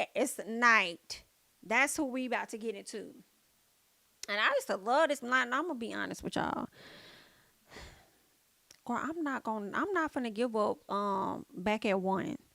It's just a few things by Brian I'm just not gonna let go. I'm just gonna tell y'all right now. So y'all just gonna have to be mad at me because bitch, I'm still gonna play it. Hello? I'm just telling y'all what I'm gonna do. All right, we still gonna get into that crazy love and all of that. That's just how I am. So don't be asking me to let go of Brian because of how he be acting towards his family and stuff like that. Because I'm listening to the old Brian. I'm listening to the Brian that was okay having them black children when he had them. Hello? Now, I'm not going to be tuned in to the new Brian that, no longer likes himself. You feel what I'm saying? I'm not going to be tuned into that Brian. But let me see. I'm trying to see what else Brian McKnight be over here singing. What he said, 6, 7, 8. Was it 5, 6, 7? What was the song? Because it's just certain songs that I'm just not finna give up when it comes to this man. I'm just going to be honest with y'all. It's just some things I'm going to continue to play. And it's okay because the songs is from the 90s. He probably ain't making that much of a coin off of them anyway. So it don't really matter. It don't really matter. Yeah, 6, 8, 12. One last cry before I leave it all behind. I got to put you out of my mind. This time. That's what he said to his children as he decided to move forward. One last cry. He needed to put them out of his mind. Ain't that's what Brian said? Yeah. Let me see. He said, my shattered dreams and broken heart are mended on the shelf. Okay. These are things he said. One last cry before I leave it all behind. I got to put you out of my mind this time. Stop living a lie is what he said. I guess I'm down to one last cry as he decided to change his last name because yeah, we're gonna get into that. Thank you so much, Jersey Girl, for the super chat. But he depends on Monique for a job, and that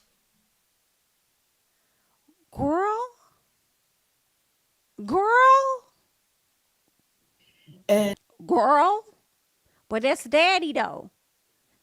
That's daddy though. That's daddy. Whew. Girl, I had to go back on that one because you right about that. You ain't never lied when it came to that, period. Okay? I have to agree 1000%. But anywho, let's go ahead and keep going. All right. So, thank you for the super chat. Brian McKnight. So he decided, y'all know he's been having this battle with his kids. His kids ain't been effing with them. He's kind of disowned his children and stuff. He recently, the wife that he's with now recently gave birth to their son, whose also name is Brian. His name is Brian. I'm not even going to mess up the baby's middle name, so I'm just going to say Brian McKnight Jr. Brian McKnight already has a son named Brian McKnight Jr. So what Brian does, which is the most ignorant thing possible, and what kills me is how he's high-key taunting his children, because why did you even need to come to social media to let us know that you've changed your whole last name to fit another kid's name? Like, why did you brought that to social media to make your other children aware? And this is toxic behavior as a dad, and I can't. He says, so proud to introduce my son, Brian Jr., to the world with the release of my new album, lovingly created for him. So you done created an album for this baby. He says, because I'm so proud to officially announce that I have legally changed my name to exactly match my legacies. So now he's Brian, whatever the middle name is, McKnight Sr., to match the new baby, therefore removing his other son as his legacy and making this baby his legacy. Therefore, to me, confirming that should this man pass on at any moment, those other kids ain't getting nothing. It's all going to go to this mixed baby right here. And I said, Brian, you must really hate yourself, baby. You must really hate yourself, and you must really hate the decisions that you made in your life. For you to come to the internet and treat your children the way that you do, and to be messy as hell the way that you are, and have the audacity to have the last hashtag on your thing say hashtag family first, but you don't put the other children in your family first. And I know these kids are adults, but they still your children at the end of the day. Somebody said any woman that condones her man disowning his children ain't worth a damn. Now listen, that's an assumption because we don't know. We don't know whether she be on his head or not. But we do know that she still went ahead and had that baby by this man, even after witnessing how he does do his children. And maybe she thought it wouldn't happen to her because, she don't look like them. But anyway, let's keep going. So Brian McKnight Jr. ended up having something to say. The first Brian McKnight Jr. Obviously, because the other one can't talk yet. But he says, somebody said to him, I feel so bad. And if I was at Brian McKnight Jr., I'd change my fucking name. What a corny old ass man. Shaking my fucking head. I'd be so upset too at all. I'll be so upset too at all be attached. Okay. So then the son says, I'm not ashamed of the name my ancestors had. I'll never change the name my own son now has. We are witnessing an obscene level of self-hate. Come on, baby. That has reached mental illness status at this point. All we can do is pray for that man and my new little brother. He says, who we will all welcome with open arms one day once he realizes who his real family is. Legacy isn't in the name. It's in the character of the people. It will all be quite clear soon just who's on the right side of all of this, because there's no escaping what's coming. Well, listen, I love the response, and I love that this young man is not bothered, and the fact that he's like, I'm not finna change my damn name because my son got this name. So why would I sit up? I'm not finna do that. Whatever issue that man got, that's what that man over there. Okay, it'll be exposed soon at some point, but I'm not living my life for him because he clearly ain't living his for me. So go away from us with this, and I'm with the son on that. I said, come on, baby. That boy said legacy is not in the name, okay? That boy said it's in the character of the people. I know that's right. And Brian McKnight has been playing himself the hell out. And then why would you use this messy ass moment to promote your new album? But making it seem like it's in honor of your son. And the baby, like, I ain't even 1 year old yet, and you already got me in some mess. I just got here. How the hell I get into that shit? Child, these people are a mess. But that's what's going on with Brian McKnight.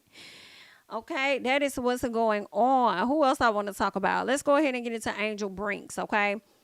Earlier on, I believe earlier in the summer, y'all know Angel Brinks she was in a relationship with Rockstar, who's a producer. He was on Love and Hip Hop Hollywood or whatever.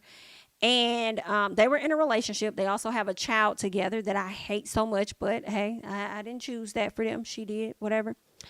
And obviously, I guess they broke up. He may have caught her cheating or something like that. So he decided to air out all her personal business. And I am going to run through everything that he said.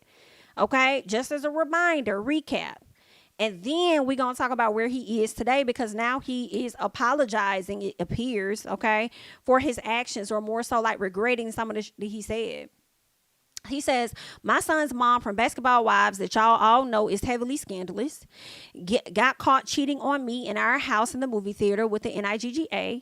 You're 43 with 3 baby daddies, been with me for 3.5 years. You ain't think it was time to give up being a hoe yet? Wow. I'm 8 years younger than you, and you can't settle down, but I can. Like, the way he drug her was just so, like, that was so messed up. He says, lied to me, told me she was 33. Shaking my head. He says, yeah, 9 years ago you was 33, which I could have dealt with had I not been lied to. Also, nothing I found out about her I knew before. He says, before we was together, like a year in, where it was too deep already. Crazy thing is, she had YK Osiris in the same movie theater. She just had this NIGGA in. Swearing to God, you ain't do nothing with him. And YK said he effed. Okay? And he's 20 years younger than her. What the fuck? He swore on everybody, then still fucking Future on the low. Not her messing with Future, is what he alleged. Had the nerve to bring back a Chanel to the house is ballistic. Then gave it to your sister. You sick. Then Cam Newton, threw Cam Newton name out there, claiming YBN Almighty stole $30K from you, but you gave it to him and told me to put the homies on him, calling people to get the NIGGA touched, and you gave it to him. Gave him the $30K. Ooh, great. If this wasn't some scandalous stuff that he was out here airing out, and then trying to down this lady for being an older woman with with 3 kids, as if that's going to stop dudes from talking to her. Then he goes on to say, then you got your own baby daddy's teammate, Anthony Davis, sending you DICK pics and showing me. Sir, what position was you in that she felt comfortable enough to do that? Who does that? Then congratulating him on his engagement and his baby. You effed up in the head. Then effing Ray J and Jackie Long, and they best friends. Now, why is you putting all her tea out? Who F's best friends? Future? He said he don't give a damn if they're real sisters. I'm just telling you what he said. I took all of the FS that came with you, mainly because it was quarantine and the world was ending, but I loved you through all of it. Found out your real history in Vegas and how you really got the money for Angel Brinks fashion. Man, the tea so hot on you, and I still loved you through all of it. Nobody would have ever knew until you betrayed me. Your effed up son's father, or you effed your son's father, or something like that. He says that steps up for all the kids. I'm at every basketball game for AZ and taking care of Samani when she's sick, buying her all kinds of stuff, and you backstabbed me. Bought you a G63 for your B-Day, paid your mortgage, gave you bread, bought you so many shoes, watches, purses, all of that. For what? For you to cheat on me?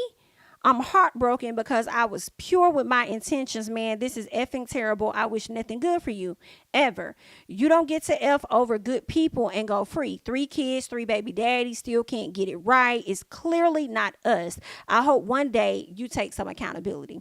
And I didn't like him coming for her son's dad, or at least he didn't really come for the dad, but I can't remember how it was. But basically, I didn't like what he said, because it's like, You know her first child's dad died by suicide. So why would you even try and insult her to say, oh, you got 3 kids by 3 baby daddies? Like, you don't know. She probably would have been able to have all 3 of them by him.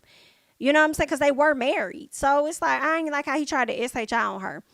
Okay, so this was other stuff. He was saying he wanted DNA test on his kid and all of this stuff. So now that I guess she's letting him see the baby and he's being in the kid's life, he's saying, this is all I care about. My mornings start like this. I realize the internet is not your friend and nobody gives a F about your family but you. Protect your home from the outside world because people can't wait to see a king fall. No, baby, you couldn't wait to see a queen fall, in my personal opinion. Okay, that was on you, boo-boo. You did that because ain't nobody tell you to come to social media trying to drag your baby mama. That's some shit you chose to do. Are you okay? I didn't like that. What else did he say? So I have to, absolutely have to. He says, apologize to my son's mom with the same energy I crashed out with. Not only did she give me the best gift, my little man, my heart, but regardless of whatever we go through, she did a lot of solid SHI for years. She's been solid, and I definitely wasn't perfect. So as a man, I have to be real about what I did. It was emotional. It wasn't thought out, and it was petty. I appreciate him for admitting that portion. He says, my son's mother and my business, whether good or bad, shouldn't be leaving the house. We not going nowhere. We have a forever thing. It's called a bloodline. So let me take responsibility for that petty SHI and apologize to Angel Brinks. And you see, he didn't at her, which makes me think that she got his ass blocked. Okay, he says, I really don't care where you came from, where you been. SHI, he says, every legend has a story, but I admire where you're at. As a woman, you are trumping men. Great mother, great businesswoman, great person. I never needed you and you wasn't there. He says, I may not agree with all your decisions, but I ain't about to be throwing rocks when I live in a glass house. So as you know, Angel Brinks, he says, I love you to death. You ain't deserve that. Regardless of anything, you ain't deserve that. He says, in peas, I could give a F whether NIGGA think is weak or not. I'm a man and I ain't dodging accountability. My family, my life, my legacy. I'm going to correct my mistakes. And I can appreciate him trying to correct his mistakes. Okay. And I just want to make sure that it's clear, it's authentic, and you ain't trying to correct no mistakes because you don't want her to put you on that big CS and have you making the monthly payments. Hello? And now you're trying to clear up the matter because you just not trying to apologize after all these damn months.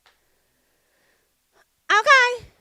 Because I feel like you went off on her probably in like August or something like that. I feel like it probably was July or August when you went off on this lady. And then now you're trying to come over here months later with an apology. But anyway, I think it was this one. Thank you, Jersey Girl, for the super chat.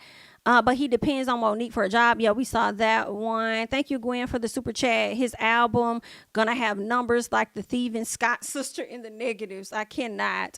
You talking about Brian McKnight. Thank you for the super chat. Dean, thank you for the super chat. Him and Latasha gonna sell the same amount. Thank you for the super chat. That's gonna be interesting to see, honey. Okay? Because Brian has been out here acting a fool. You hear me? A stone cold fool. So I'm getting into the old music, not the new. Period. What else we got going on? All right. Let's get into Tyrese, and we'll get into, I think, Erica Mena and then DJ Envy. Let's see what Tyrese got going on. So it seems like his ex-wife and the mother of his daughter, one of his daughters, has come out and she's talking more about their relationship. She's been quiet for a very long time, but she's finally coming out.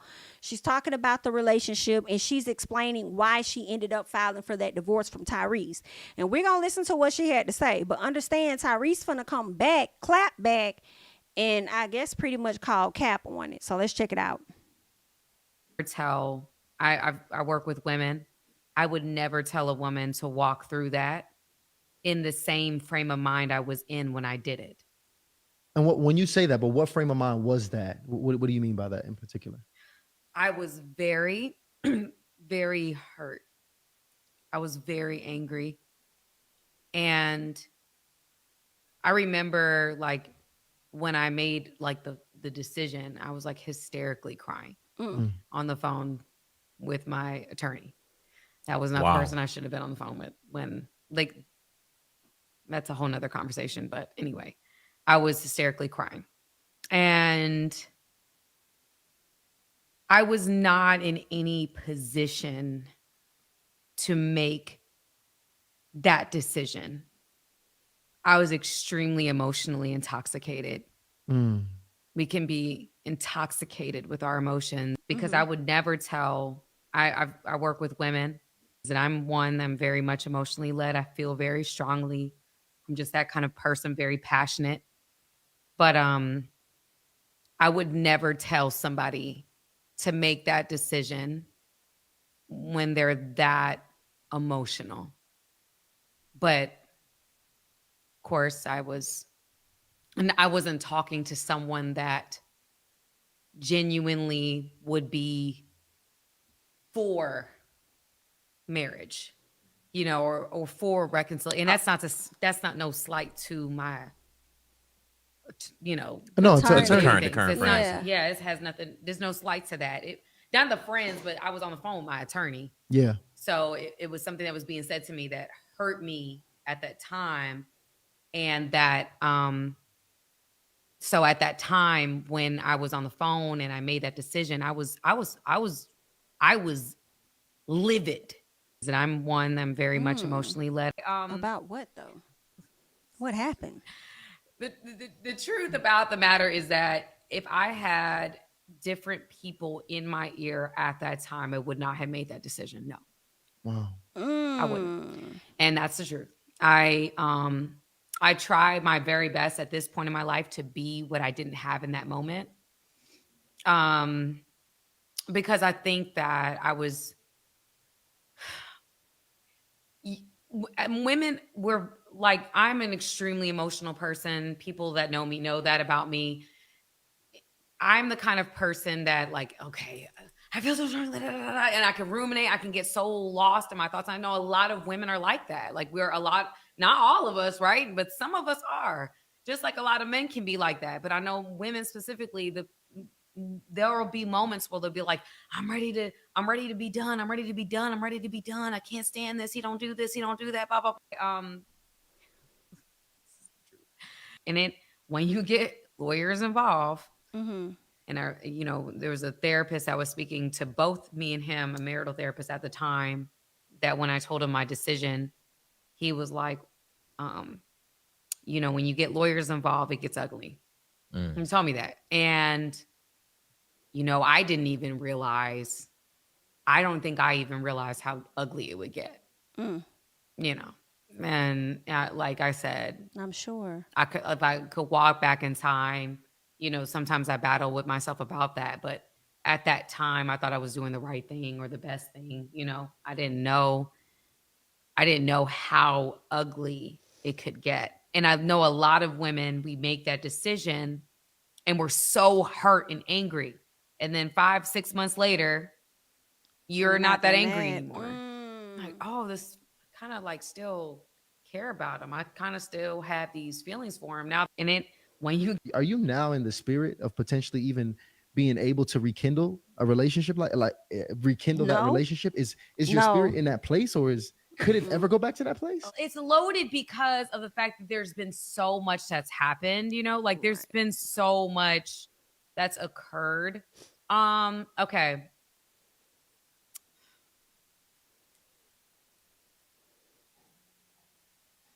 It's my daughter's father. Okay, she still loves this man. So y'all. She still loves this man. I would say this. I would say that if we were both going to show up and we were both going to fight for it equally and sacrifice equally, like, things that I needed and, things that, he needed. I wasn't perfect. Come on. Yeah. Your girl ain't perfect. So I would say that if we were both willing to fight and we were both willing to do certain things, then yes. Are you now in the spirit? Child, wait. This is and I want to know what the hell happened that you were so upset about that you had to get on the phone with the divorce attorney. I also want to know, how many times have you felt this way? Because maybe you really didn't make the wrong decision. Maybe it's been plenty of times you thought about divorcing his ass, and this was like the first time you really came to that moment to like go through with it and apply that pressure. So you know what I'm saying? But I'm sure it has to suck to not to make a decision based on what everybody else wants you to do. You know what I'm saying? Girl, that is something. I don't know, girl. But we gonna get into what Tyrese had to say. You know, and it's like, even if you probably weren't ready and you did what other people may have wanted you to do, maybe it was for the best though. You know what I'm saying? Because you said you was mad as hell, you was infuriated. You know what I'm saying? So, girl, I mean, maybe, but we need to know what you was mad about so we could fully assess this properly. That's just what I'm thinking, y'all. But let's get into what Tyrese had to say. If you had people in your ear that influenced you into leaving your husband and your 1-year-old child, your innocent 1-year-old child. We both were divorcee kids, grew up in toxic environments, torn in between our old family, new family, stepfather, stepmother. That's a life that we both lived. And you packed up a 1-year-old, put a COVID mask on top of the Ring cameras, and I was literally in an airplane on my way home to fight for my marriage and my family. You're heartless. Tyrese, what's heartless is this filter you don't put on your damn face. But we're going to let you carry on because this is your moment. None of your friends recognize you. This is all about money. If you had friends in your ear, you're lying, you're gaslighting, you're playing. The only person that was in your ear was your mom. If you had people in your ear. Who was in the ear? In your ear was your mama. Oh. Her name is Patricia Randolph. Now, why you done put this lady business out like this? Now, see, Tyrese, if it wasn't any piece of a comeback for y'all, you done solidified that it ain't no coming back because you done put this girl mama name out there. And now you about to have the people go over there looking up this lady name like that. Girl, don't get back with him. Because he going to make it. Let me tell you something. Tyrese is a man you can't get back with. Because he going to remind you every time of how you sat up there and you put a jacket on a 1-year-old, took a COVID mask and put it over the cameras as he was on his way home trying to fight for his marriage. So it ain't no point in going back. Whatever emotions that you felt was rushing back, let it go. Okay? Bottle it up and put it in the ocean because this right here ain't going to go well. Because no, he didn't. You didn't have people in your ear. The amount of people that was supposedly in your ear, you also had. And how you gonna tell her what was in her ear? You don't know who she always talking to when you wasn't around, because maybe she couldn't talk to them when you was around. So I'm trying to find out what the hell was really going on. Had a whole lot of people like Aventer Gray, Taffy Dollar, Creflo Dollar's wife, who married us. You had a whole lot of people in your ear telling you that you're about to do something stupid, impulsive, and y'all are actually not going through anything that would make you. Wait, so first you say she ain't had nobody in her ear, right? When nobody in your ear is your mama, we all know. But then now when the people are speaking, saying that she sound crazy, now you want to say she had people in her ear? Now that you saying that people was actually advocating for y'all to stay together, well, which one is it? Was the people in the ear or was the people not in the ear? You want to leave your husband. Let's go even further. When Aventer Gray and Pastor John Gray were having their own marital issues at the time, you arranged a therapy session with Aventer Gray at our house. And when she walked out of her therapy session, she walked into the foyer where the bumblebee is, and there was 50 boxes with like 7 or 8 people there packing up all the shit to leave the house. In your ear was your... Girl, it's the fact that he probably telling the truth, because who the hell point out specifics like the bumblebee? Like when you telling a story, you know you want to be descriptive to make sure people understand what you're saying. What a bumblebee is, like, I don't know, girl, he probably clocking a little bit of tea. I ain't saying he right, but he might not be lying completely, honey. Shit to leave the house. And I was in an airplane on my way home to try and fight and save our marriage. So if you had people in your ear at the time, they must be still in your ear, because you're still trying to get $20,000 a month for a 5-year-old. You make $160,000 a year on your own. This is all a game. You're clout chasing. Oh. You're something that I don't even know. A simple woman, not into materialistic things, don't care about fame and mansions and popularity. You're everything that you told me and all of your friends and loved ones that you wasn't. If you wanted to be famous, boo-boo, that's all you had to say. No, he didn't say boo-boo. You didn't have to play this game that you wasn't. Now you out here playing on single mothers. Y'all, if he don't sound like Jody talking to Yvette right now, if it's not giving Jody and Yvette, I don't know what to say. And their emotions. Playing on shit to leave the house. Playing on women that are actually in abusive relationships and fucked up marriages that are toxic and dark and dysfunctional. That's not what that was. You think I would have a song entitled I Don't Think You Ever Loved Me if I didn't really feel that way? You think I would have a song out called Love Transaction if I didn't realize that it was never love, it was just a transaction? This shit is about money. Ooh. You've hired 3 law firms trying to fucking suck me dry. I'm approaching $1 million in legal fees, and we had a prenup. You already tried to ask me to come back. Ooh. You already tried to reconcile. I told you I was in a relationship with Zelly, and I was not willing to go and break this off or cut this woman off because you decided to wake up on a Wednesday and come back and play in the sandbox. Playing on women. So he was trying to make her suffer just a little bit. Well, I don't know. I feel like if you wanted them problems to go away, let me not say that because it's not right. Because he would, I was going to say, well, you should have played the game. If you wanted them $1 million of debt or whatever to go away, you probably should have played the game just a little bit. But that ain't right because then you would have been dogging both of these ladies out because you would have been a 2-time son of a gun. Girl, this is messy, honey. Let's keep going.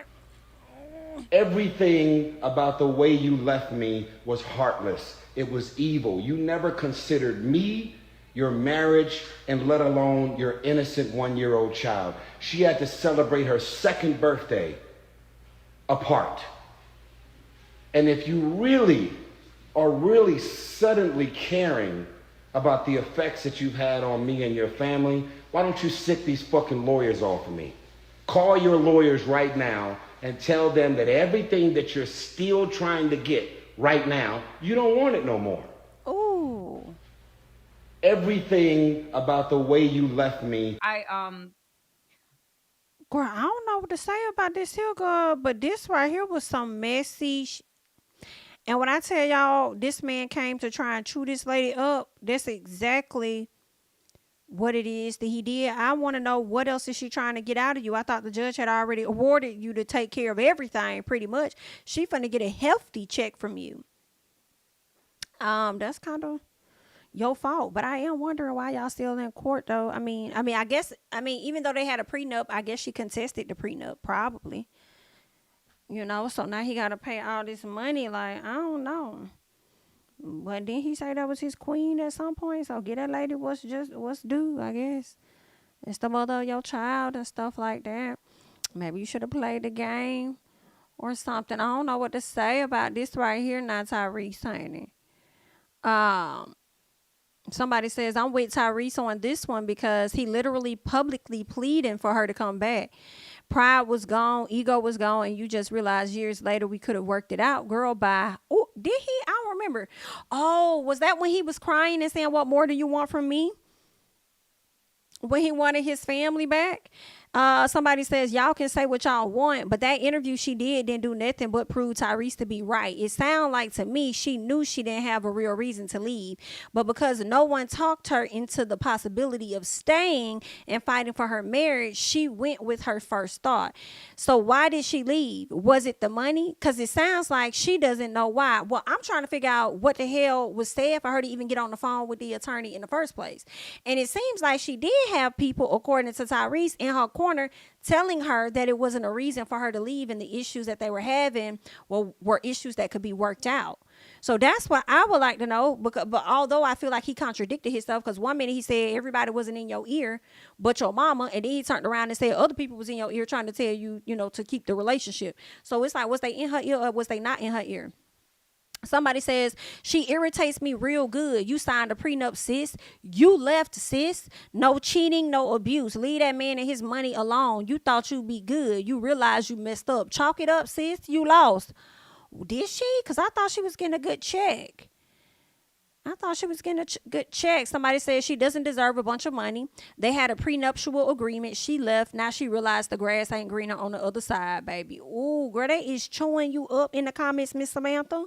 Someone says, I believe him. Y'all owe Tyrese an apology. That girl is going to feel it. She may get the money, but the dating pool is horrible, and nobody of real stature going to take her serious anyway. That's why she regret her decision now.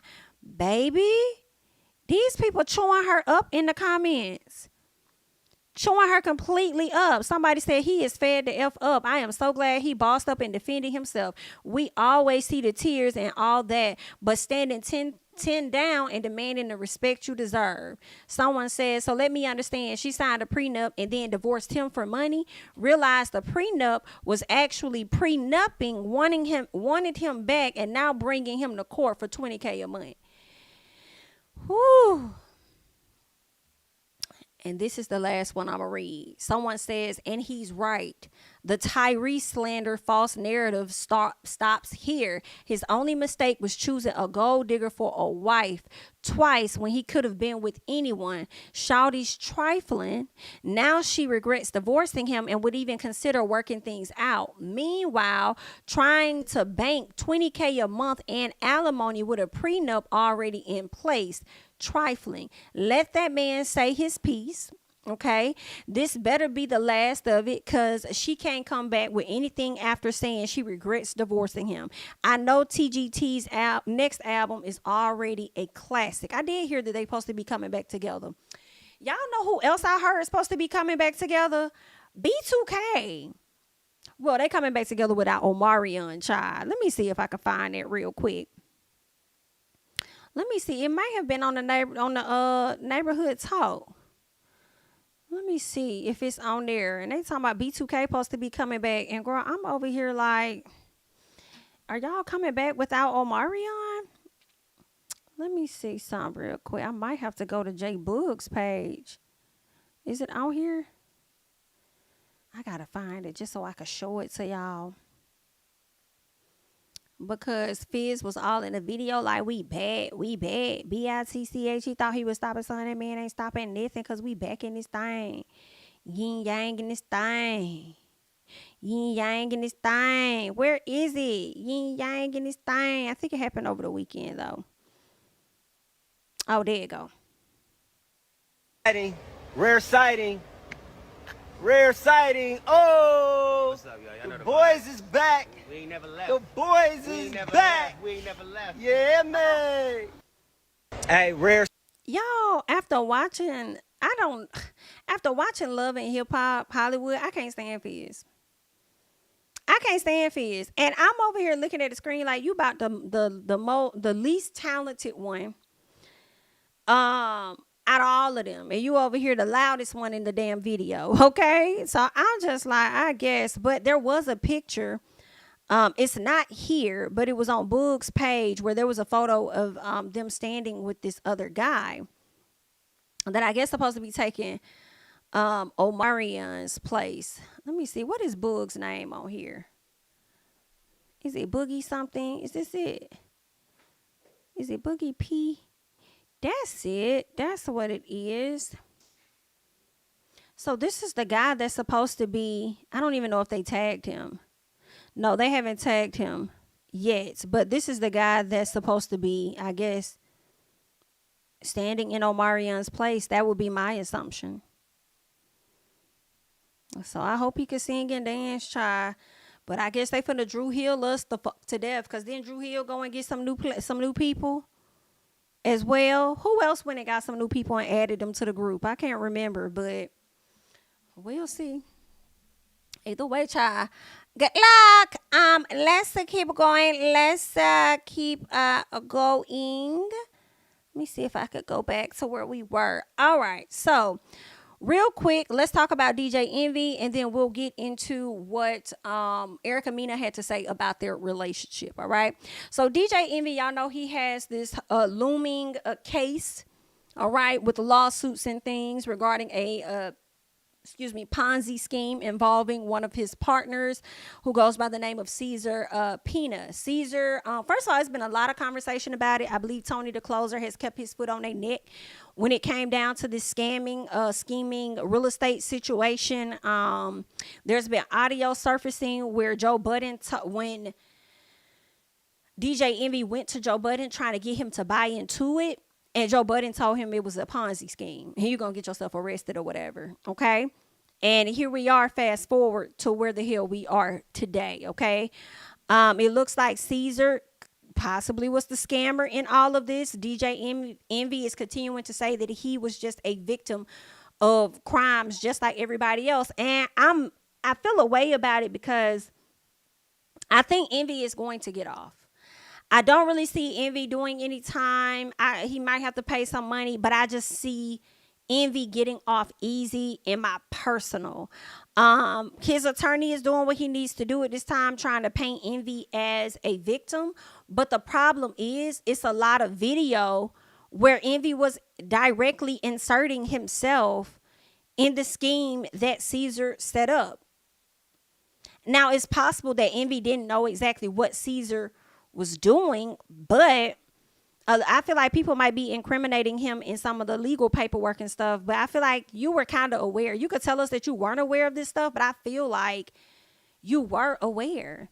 I really do. Like, we've been seeing video, audio, all kind of stuff, and you taking credit. Hell, you even was caught on audio saying that you made Caesar, just like you made a lot of these other people. So if you made Caesar who the hell he is, all because you had access to the Breakfast Club, then I feel like you incriminating yourself, which is going to be difficult for your attorney to try to sit up there and say that you're a victim when we have all of this other evidence showing that you likely were not. But even with all of that evidence showing that you likely were not, I feel like him cooperating with the police will allow him to flip more stuff onto Caesar, to where Caesar will be taking that full accountability and Envy's going to get off easy, ultimately, is what I'm thinking. Envy, you know what I'm saying? Like, I'm trying not to. That's what Envy got going on. Now, his attorney, like I said, is continuing to try and paint his ass as being a victim. This woman, Megan Cuniff, she gets on my nerves sometimes. I'm not even gonna hold y'all, but anyway. She says, I just got off the phone with DJ Envy's a lawyer. And D'Angelo is the lawyer's name or whatever. He says Envy is one of Caesar's Ponzi scheme victims. The attorney is quoted saying, obviously, Envy is going to be assisting and cooperating fully. Hello? We already knew that, to get not only his money back, but the money of the other victims, right? How you gonna do that? How you gonna do that? How are you going to, like, of course, Envy needed to cut some type of deal in order to avoid jail time, but how are you going to make sure they get their money back? The only way that I can think that you're going to help these people get their money back is if you are having to pay your portion of whatever restitution is owed to the victims. That's what is given to me. And to keep me out of jail, I'll cooperate and give you all of the details that you know. And when I hear cooperate and assisting, for me, that means that you was a part of the scheme. That's what I truly like. I'm thinking about like drug dealers and stuff, right?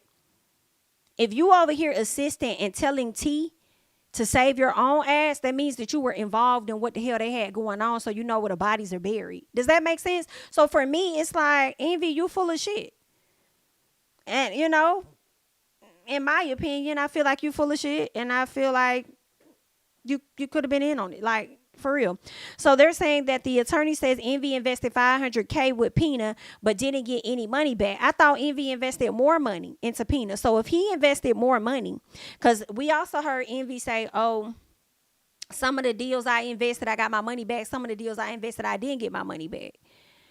Oh, okay, you did. Yeah. How much did you ultimately invest in him? Why you talking about the $500K that you didn't get back? Some ain't right. He paid out substantial sums similar to some of the other investors who thought they were getting their money back. I just feel like, I mean, I don't know all the details, but I feel like his attorney isn't giving us enough for us to believe that Envy was not involved. It's very well possible for two things to exist where you were a victim because you ain't get your money back, but you also was involved as well.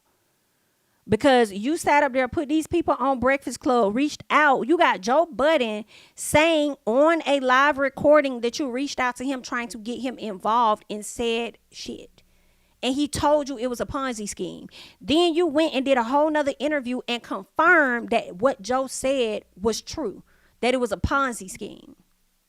So, yeah, I feel like as much as I want to say you going down, I don't think he's actually going down. He might end up not being on the Breakfast Club much longer because we did see that they looking to hire somebody. Now, granted, they have been looking to hire someone in Angela Yee's place. And I have to say, a lot of people recommended Jess Hilarious. I was like, nah, I don't want to see Jess up there. I lied. Okay, sometimes we say stuff and we got to see it and experience it for ourselves, and it definitely would change your tune. I actually enjoyed Just Hilarious for the most part. Out of the guests that they have brought on the show, just hire her ass in Angela's spot. But I believe because she often tours and does other things, maybe it doesn't fit with her schedule. Maybe she don't even want to be hired up there. Maybe she just wants to be up there a few days out the month and be able to do whatever else she do. So I don't know why they haven't locked in a particular person, but that position is open. And then now this new one makes us believe that y'all trying to hire somebody in place of Envy because it was alleged that they had a raid up there, right? They I believe it could have came from Tony the Closer. Don't quote me. I don't know who it came from. But they were saying that iHeart Radio got raided and the feds took out computers or whatever the case was. But then DJ Envy's attorney came back and debunked it and said that's not true. None of that happened. So I don't know which one is which. But at the end of the day, what we can confirm is that your client is cooperating. And when I hear assisting and cooperating, it means that he's privy to said situation, said crime, and trying to play himself out as a victim in an effort to get lower time. You know, what else did I want to say about this situation? But I feel like, yeah, I don't know, like, I mean, I think they probably gonna be having to get rid of Envy because if they're incriminating iHeart and y'all allowed y'all platform to be utilized to promote and to gotcha victims, girl, I don't know, girl. He gonna have to get up. He gonna have to get up off the pot, honey. He might have to get up off the pot. We shall see. Ain't no damn telling what's gonna happen with DJ Envy. But I know I don't talk about it, but I watch so many different videos on it. And I just be tuned the hell in. And I like to listen to Pocket Watching with JT and just seeing, like, you know, his perspective. I've checked out a few of Tony Closure's. I was watching the interview Tony Closure did with one of the victims' dad, because the guy ended up investing, I think, like 300 and some thousand into this company, and he ended up passing away a few months ago. And Tony did an interview with him, and yeah, the dad just talked about, you know, different stuff when it came to Caesar and how Caesar had been out here just playing everybody. Supposed to give people checks and stuff. Checks are bouncing, or meet me over here, and never showing up, just giving people the runaround. And that's why I'm like, Envy, you're full of shit, baby. That's just where we are with you. You are full of shit. Because if you want me to believe that you didn't know anything about this, I can't take it. Because some of these people you brought into this. You got these people to invest into this. And because you are likely a direct link or connect or whatever, you want us to believe that nobody, absolutely no one was reaching out to you saying, hey, yo, I'm trying to get in touch with Caesar. Like, that's the common thing to do when you see two partners up there. If it's me and Bondi, and you can't get in touch with me, you probably gonna hit up Bondi like, hey, I'm trying to get in touch with such and such. You see what I'm like? That's just, I mean, duh. So I can't, like, it's giving full of shit. And what grinds my gears the most is I just feel like like nothing's going to happen to him. Not to envy, I feel. But we'll wait. The verdict is out. We'll have to see. I mean, I feel like I could just see him paying like a large fine or whatever, like having to owe a lot of money, but that's it. But outside of that, let's go ahead and get into Erica Mena, because she had a sit-down interview with Carlos King where she opened up about that relationship that she had with DJ Envy. Y'all know that he cheated on his wife years ago with Erica Mena, and she found out about it.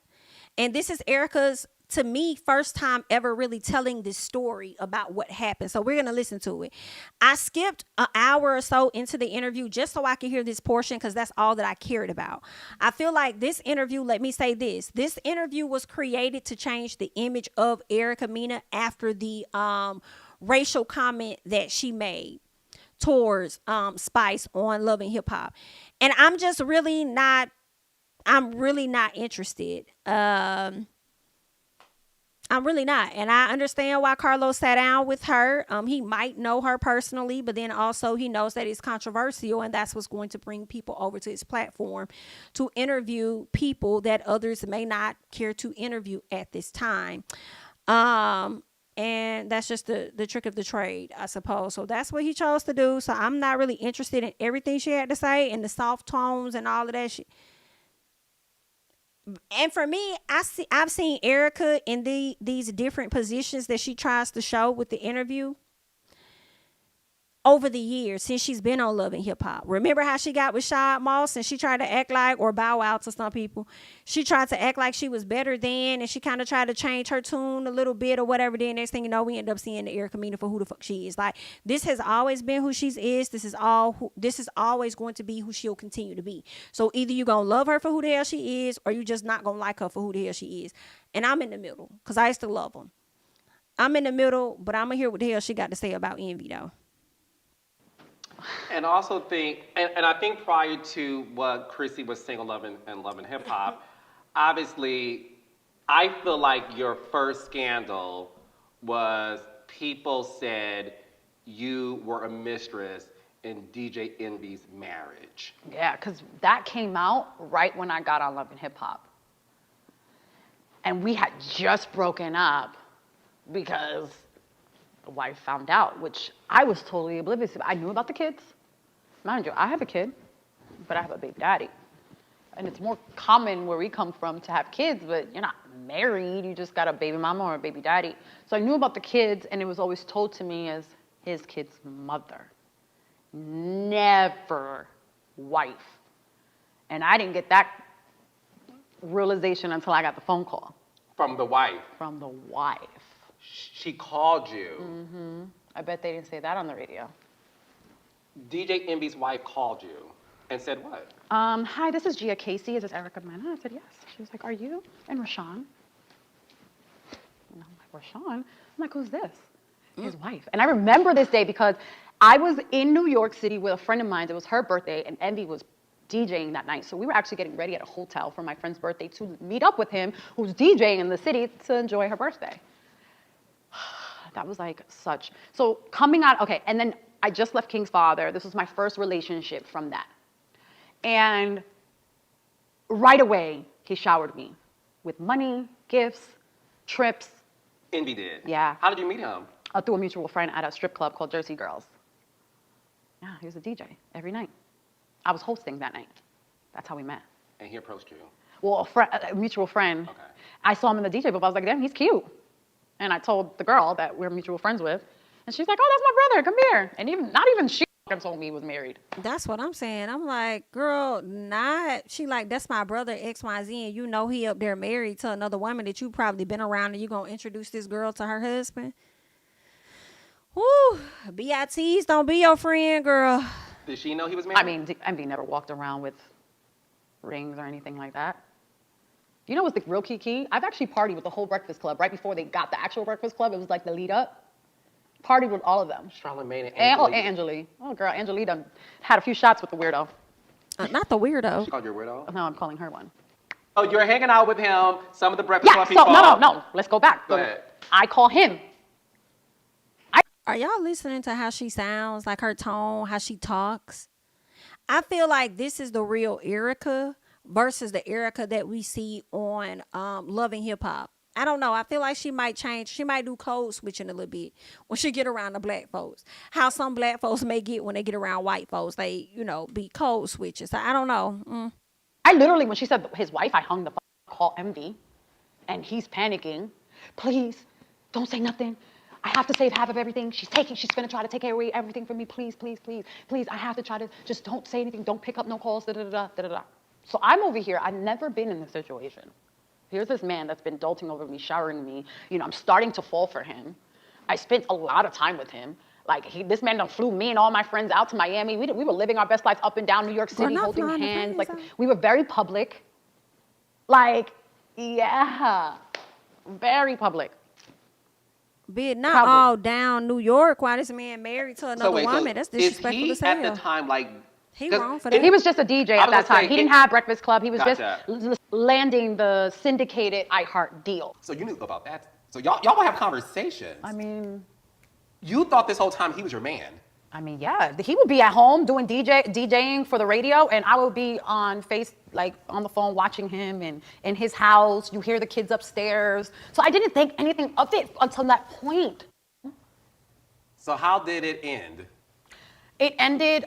Okay, so I called him, and he was insisting that I didn't say anything. And that night, I was thrown off. We didn't even meet up with him.